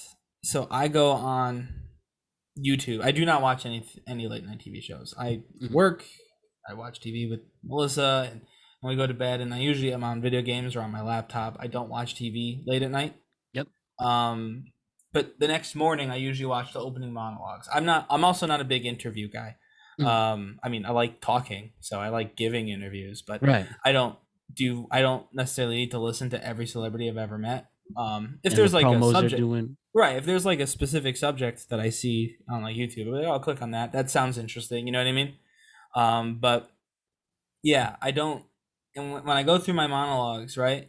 I watch Kimmel, who I actually don't necessarily like his show. I just like his monologues. Colbert, who I do like his show, but I watch his monologues too. Mm-hmm. I sometimes will watch not the monologue because he's not a very good monologue, but Seth Meyers does those closer looks like every week. I'll sometimes do that because that feels very Weekend Updatey, which I watch Weekend Update every week too. If I don't watch SNL, I go on YouTube and I watch the entirety of Weekend Update. So I would say, and then Trevor Noah, I'll watch some of his segments, but mostly Kimmel and Colbert actually. That's who I usually watch. Oh, and Corden, I actually really like his monologue. But anyway, that's not the point. The point is, I never watch Conan when I do that, but whenever there's like a viral clip, like an actual interview or an actual skit, not necessarily, but usually, whenever there's something like that, especially like the offsite ones that he does with like Gail Godot, like it's always coded. So like he just has the best interviews. I listened to his interview with Ronald Reagan's son, Ronald Reagan. Yeah. Right after January 6th, and I actually found a lot of like solace and B even some laughter in a pretty serious topic. So I think he's got the best interviews. It's just not something I listen to a lot of. And again, like I said, Clueless Gamer, his Tinder and his Grinder skits, his everything he does in his office. And I mean, Kimmel has tried to do similar things and it never pans out, even though I watch Kimmel every morning. I watch his monologue every morning. Whenever I try to watch when he does like his skits with his office and stuff, it's never the same. Conan is just, there's something about Conan that I think it must be his writing, or maybe it's delivery, I don't know, but something about Conan is just different and it's better. So I know he has a new show, so I'm not all that worked up about it. Exactly. He's not going away. He's not done. He's not retiring like Elton John, only to come back in a few years to Dodger Stadium. But he is leaving late night, and I think he's joining a better format. Like I said, I like the format that John Oliver uses. I based a lot of what. I shouldn't say base, because base would make it sound like I was able to successfully replicate it, and I wasn't. But if I could have, I would have loved to successfully replicate John Oliver when I came up with the TweetCap solo version. So again, not what it came out to be, but that's what I would love to have been if it had worked. So I think that he'll do great there. I feel bad for Andy Richter. because now he's kind of without a job. But Yeah, I'm not 100% sure if he's going to the HBO show. I I think don't think he's he is. not. Yeah, I think he He did did a he's whole doing something interview else. with him. I read a Yeah. whole interview about it with him, in obviously in preparation for tonight. And yeah, no, I mean he's got some stuff he said, but he's not going with Conan. That at Hmm. least not yet. Who knows? Things can change, but Right. it's not the plan right now. So he's very funny too. Actually, I think all of the sidekicks are pretty funny. I don't know He why, but I laugh at every single one of them, even the ones on the shows I don't necessarily like. Like Fallon's is funny, mhm. and I don't really Yeah, watch a lot of Jimmy Fallon. that guy Steven, what's his name? Higgins is good. Yeah, Yeah, he's good. uh, Guillermo, Guillermo uh, is probably the funniest, but Kimmel, I agree. and then there's who does John Corden have? Gordon has Reggie, what's his name? Oh no, that's the Reggie. band leader, Reggie Watts, but he has another guy, and I don't remember his name. He does Wow. accents, kinda. He's pretty I funny. must be missing that. I thought it was I haven't No, watched yeah, and Gordon then in a there's while, Reggie. so Yeah, there's I thought it was Reggie, but who's also pretty funny. Mhm. But and then yeah, Colbert doesn't have one. He just has John. Yeah, his Oh, band actually, no. leader. But you know who he kind of had during like COVID? He had on every episode his wife was Yeah. laughing in the background, so that kind of worked. You know, My we'll dad count loves Evie Colbert. Colbert as his wingman. And then Paul Schaefer was great for Letterman. Yeah. So So the sidekicks and the band leaders, I feel bad for them in particular because they won't be mhm. coming with him to the new format. But also, this makes him, Jon Stewart, John Oliver, obviously Bill Maher. Mhm. I think you could pretty safely say that Trevor Noah at this point is the same exact format as those guys now. Even though he's on Right. actual TV, he still doesn't do the live shows. And frankly, I don't know if he ever should go back to the old format with Mhm. the he should go to exactly the way John Oliver does it. Pick one story like he's been doing Yeah. and talk about it. I think that's I, what he should do the whole time. But we'll I see. do think that's his strength. Yeah, and Simplifying again, things and being and funny with COVID it helped too. him do that. Like he wasn't able to do that. He had to follow the old John Stewart formula, and now I don't think he does. Now I think he can do his way because his way is getting super popular. Right. You know? And look what it's leading to. And yeah, we know one thing.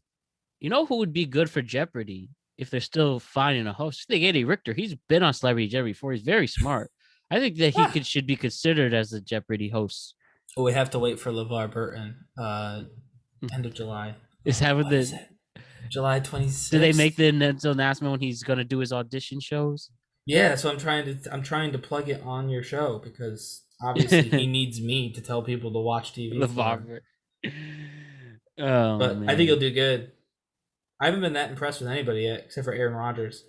Yeah, and we know whatever he's I think he could do busy. it Yeah, seriously. because They would he get clearly is ratings. done with football. Yeah, right. But LeVar Burton Jeopardy, July 23rd to 30th.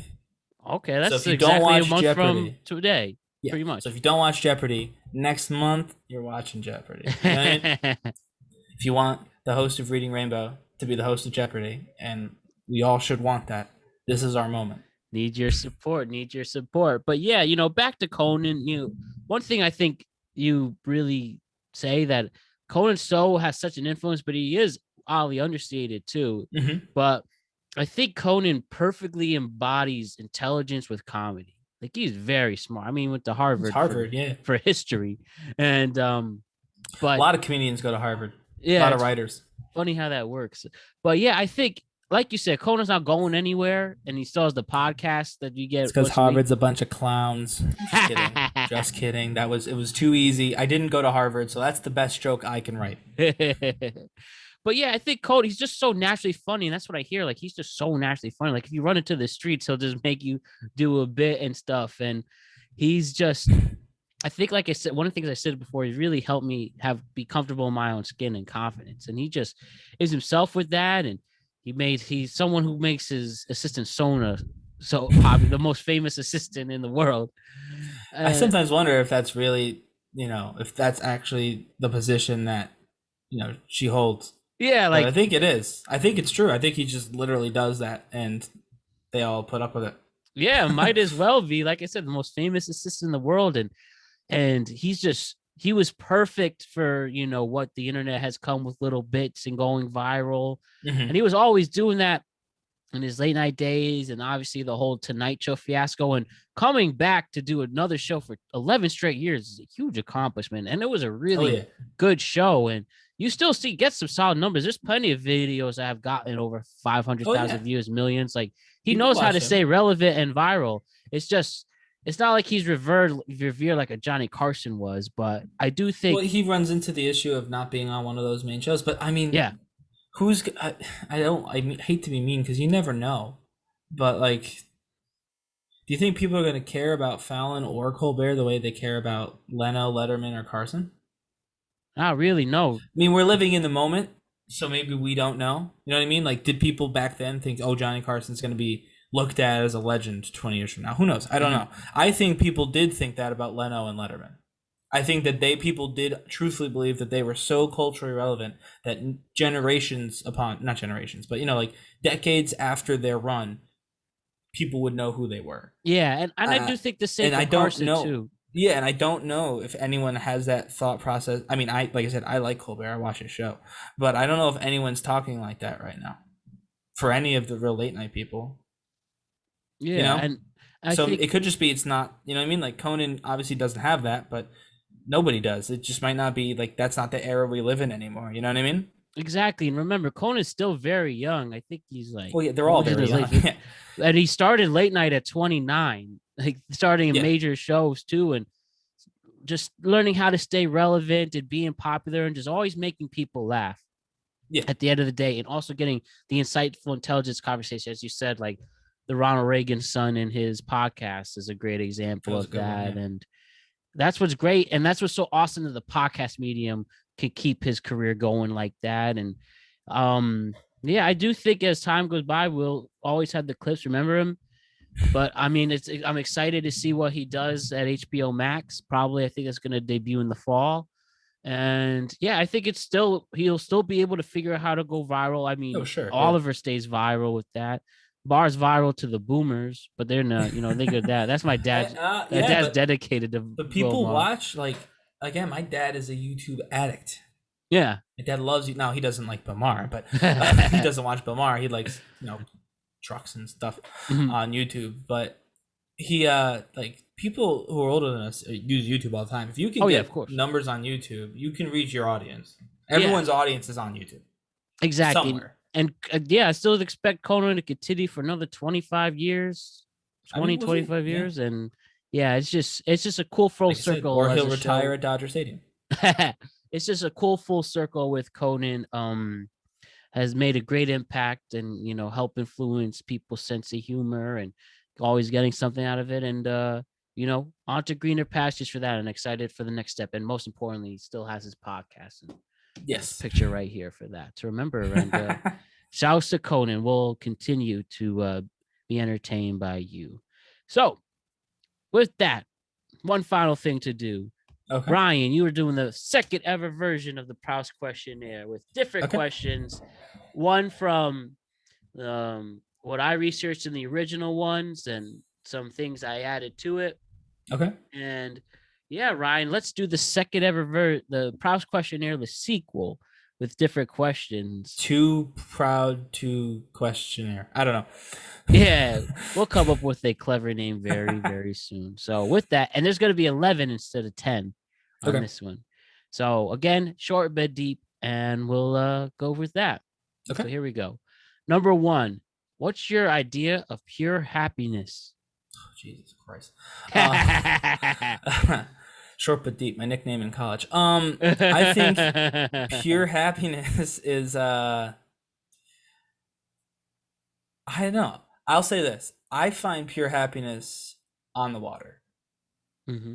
I can't necessarily tell you why or where, but preferably the ocean, but it doesn't have to be. But on the water, whatever pure happiness is, if you're looking for it, find the nearest body of water, because that's probably where it is. That's where the calm is. That's where the joy is. That's where it is. Great answer right there. What is your greatest fear? My greatest fear? The Roman Reigns turns babyface. No. I would say my greatest fear is regret. Mhm. I don't want to regret not doing something or doing something, but usually it doesn't go that way. I don't want to regret not doing something when it's all said and done. When I can't do it any longer, I don't want to have wished that it had been done. Another great answer. So this question, what is your greatest extravagance? AKA, what's the most you've ever spent on something? I'm on DuckTales, Matt. Sorry. Do you know that? Do you know I that clip? know the Uh, show. I don't know that clip. oh, it's Larry. Larry King asked Danny. Oh yeah, yeah. Yeah, yeah. He's like, "What's a luxury? What's an extravagance?" He goes, "Private jet," and he goes, "I'm on Ducktail, Larry. I'm on Ducktails, Larry." An extravagance. I mean, I've been trying to save a lot recently, so I actually Mhm. can't think of too many super extravagant things. But I will say I hate when we go somewhere, not just me and Melissa, but anyone. When I go anywhere with anybody, I hate it when I feel like I'm not contributing fairly. So I always Mhm. end up trying to pay more than probably I can should. So I like to pay to be places. I like to pay to do things, and sometimes you have to not. So Right. at least at this stage of my life, someday, hopefully, going places will not be an extravagance. But I pay a lot of money to like either go out to eat or go to Yeah. go to a bar. I pay a lot of money to go out, and that's probably again at this point that's probably an extravagance that I need to cut back on. Yeah, I'm starting to do this second version of the Proust questionnaire. I'm excited to see where that answer goes. But Yeah, going out really does it's insane. Like, for instance, if someone spends $100 going out on a Friday or Saturday night, you know how much other stuff you could get with that? You yeah, could buy I cheap do. tickets somewhere. You could I don't know. Or pay for your groceries. Yeah. $100 is a lot of money. And like, For like a week. That's a week's worth of food. yeah, like I went out once, like a couple weeks ago. Person got like 8 shots. Bam, $80. Just like that Yeah, for it's just gone. something that is a And they're gone little in bit like that. seconds. Gone in seconds. $80. Whoop. Oh well. Oh man, I think that's gonna be a theme. Is people who say that going out is some of the greatest extravagance. For people our age, it is. What was something you learned from a past relationship or a fling?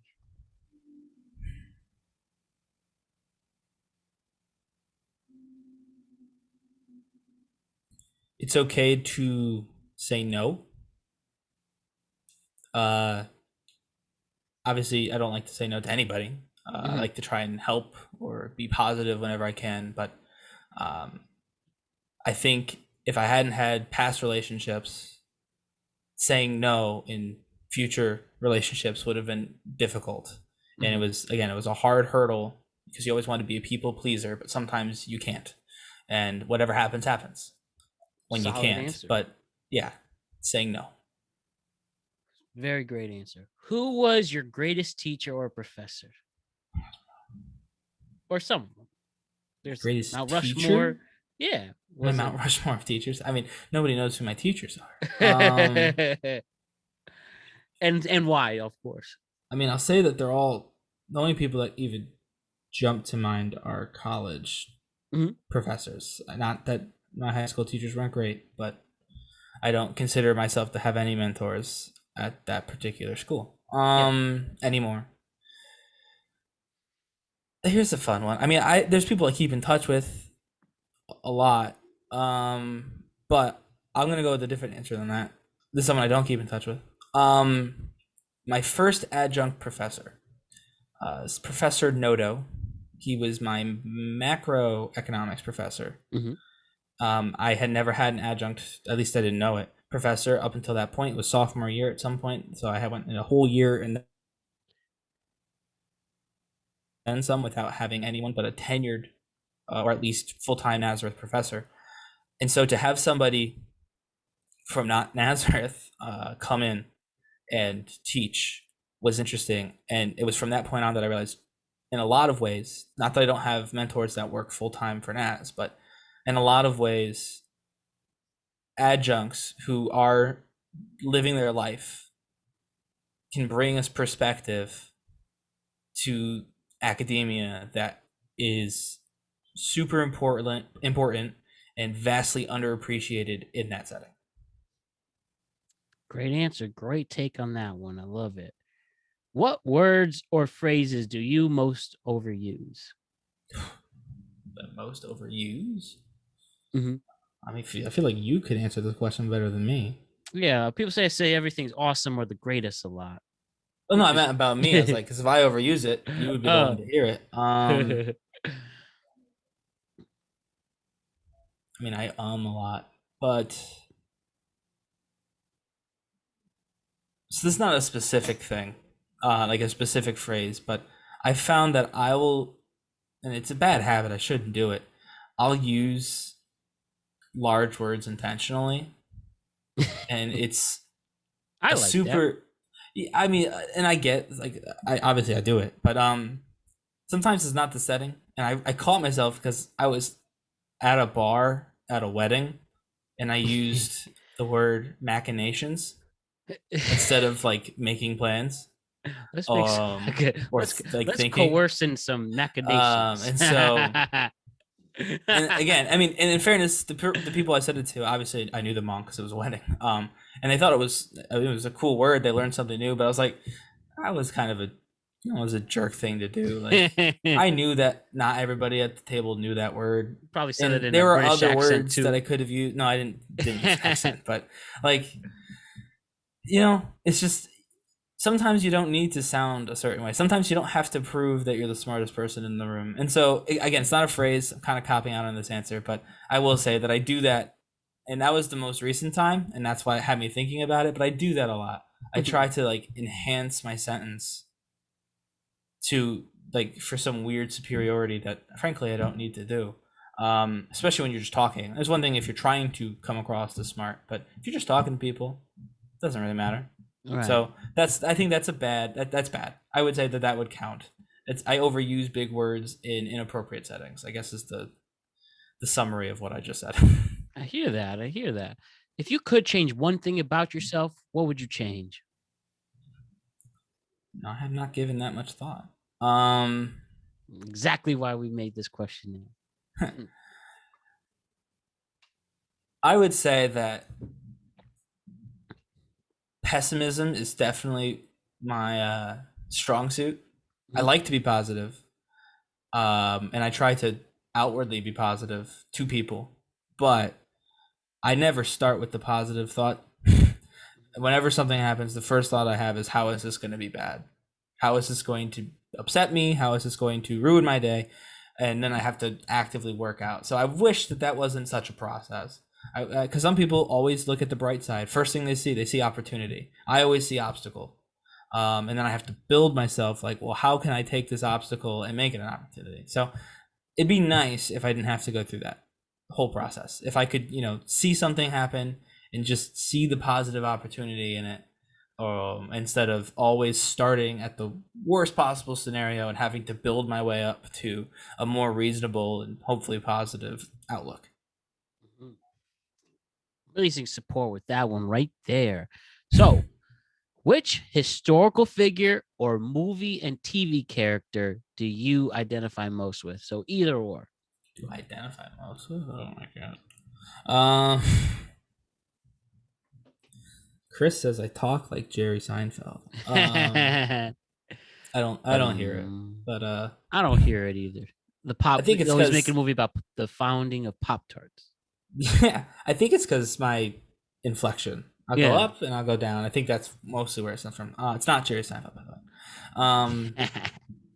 I would say has to be a real person that's on TV, or it could be a character. Yeah, no, like I said, it could be a character, a fictional character, non-fictional character. If it's a John Oliver, or if it's a Elmo, one of those historical figure or a fictional or non-fictional TV or movie character. All right, we'll jump into the West Wing for this one. Mm-hmm. I do feel that I am a far less intelligent Josh Lyman aka from The Bradley West Wing. Whitford played. Yeah, well, I mean, I've never met Bradley Whitford, so he could be exactly like Josh Lyman or nothing like Josh Lyman in terms of his actual personality, which is why I'm using the character instead of Bradley Whitford, since I don't Yeah. know what he's actually like. But yeah, I'm definitely not as smart as that character's presented to be, but I'm a white dude from Connecticut who wants to make the world a better place, just doesn't necessarily know how to do it yet. Hear that? Great answer. Quickly on Bradley Whitford. He's pretty well established actor, great character actor, I right? mean, I know his other stuff too, not just that. That's just what I watch the most of. So It's just one of the funniest roles. He is the bad guy in Billy Madison. Billy Madison. It makes me laugh every time. When he does the foot race too, I laugh at that too. Now, I don't know if you're a Handmaid's Tale fan, but he has a big part in in the new season, right? the brand new season. I saw that. I didn't see the Emmy show, good. but I saw the trailer with him in it.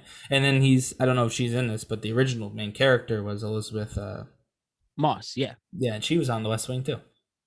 Would you now check out The Handmaid's Tale because one of your favorite actors is? I was actually honestly don't really know why I didn't watch it. I just kind of didn't. Oh well, I mean, it was on Hulu, right? I didn't always have it's on Hulu, Hulu. so that was probably it. I have Hulu now, so there's really no reason not to. Right. Yeah, I think I want to start it too. I really like Elizabeth Moss. You remember I made that post about my favorite actors, did the female male actors, and then so many people gave me hate for Elizabeth Moss. That's my opinion. Zoe Bartlett, yeah. Your opinion is wrong. And now apparently, like, she's been having really done great the last few years. Obviously, big in Mad Men. And so stick it to you, original Elizabeth Moss fan, Lizzie. One of the things I heard, she just brought up the idea. I don't know if actually being developed, but her character in Mad Men doing a spinoff series about her. That'd be interesting. With the 70s. Yeah, I think it'd be cool. What do you value the most in your friends?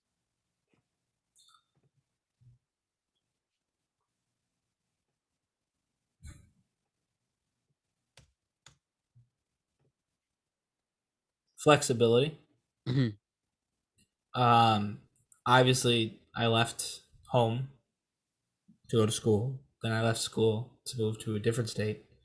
So I've never stayed around my group of friends. As soon as I left, I would leave, and I may do it again. Who knows?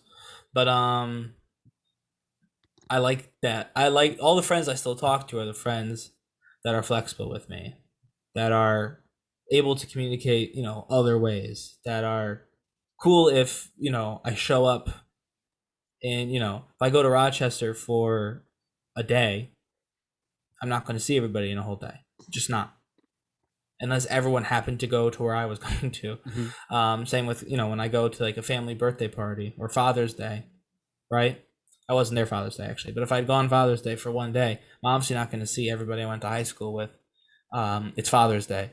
And so the friends that are okay with that and understand that I'm always thinking about them, even if I'm not telling them, or even if I try to show people anyway, through social and things.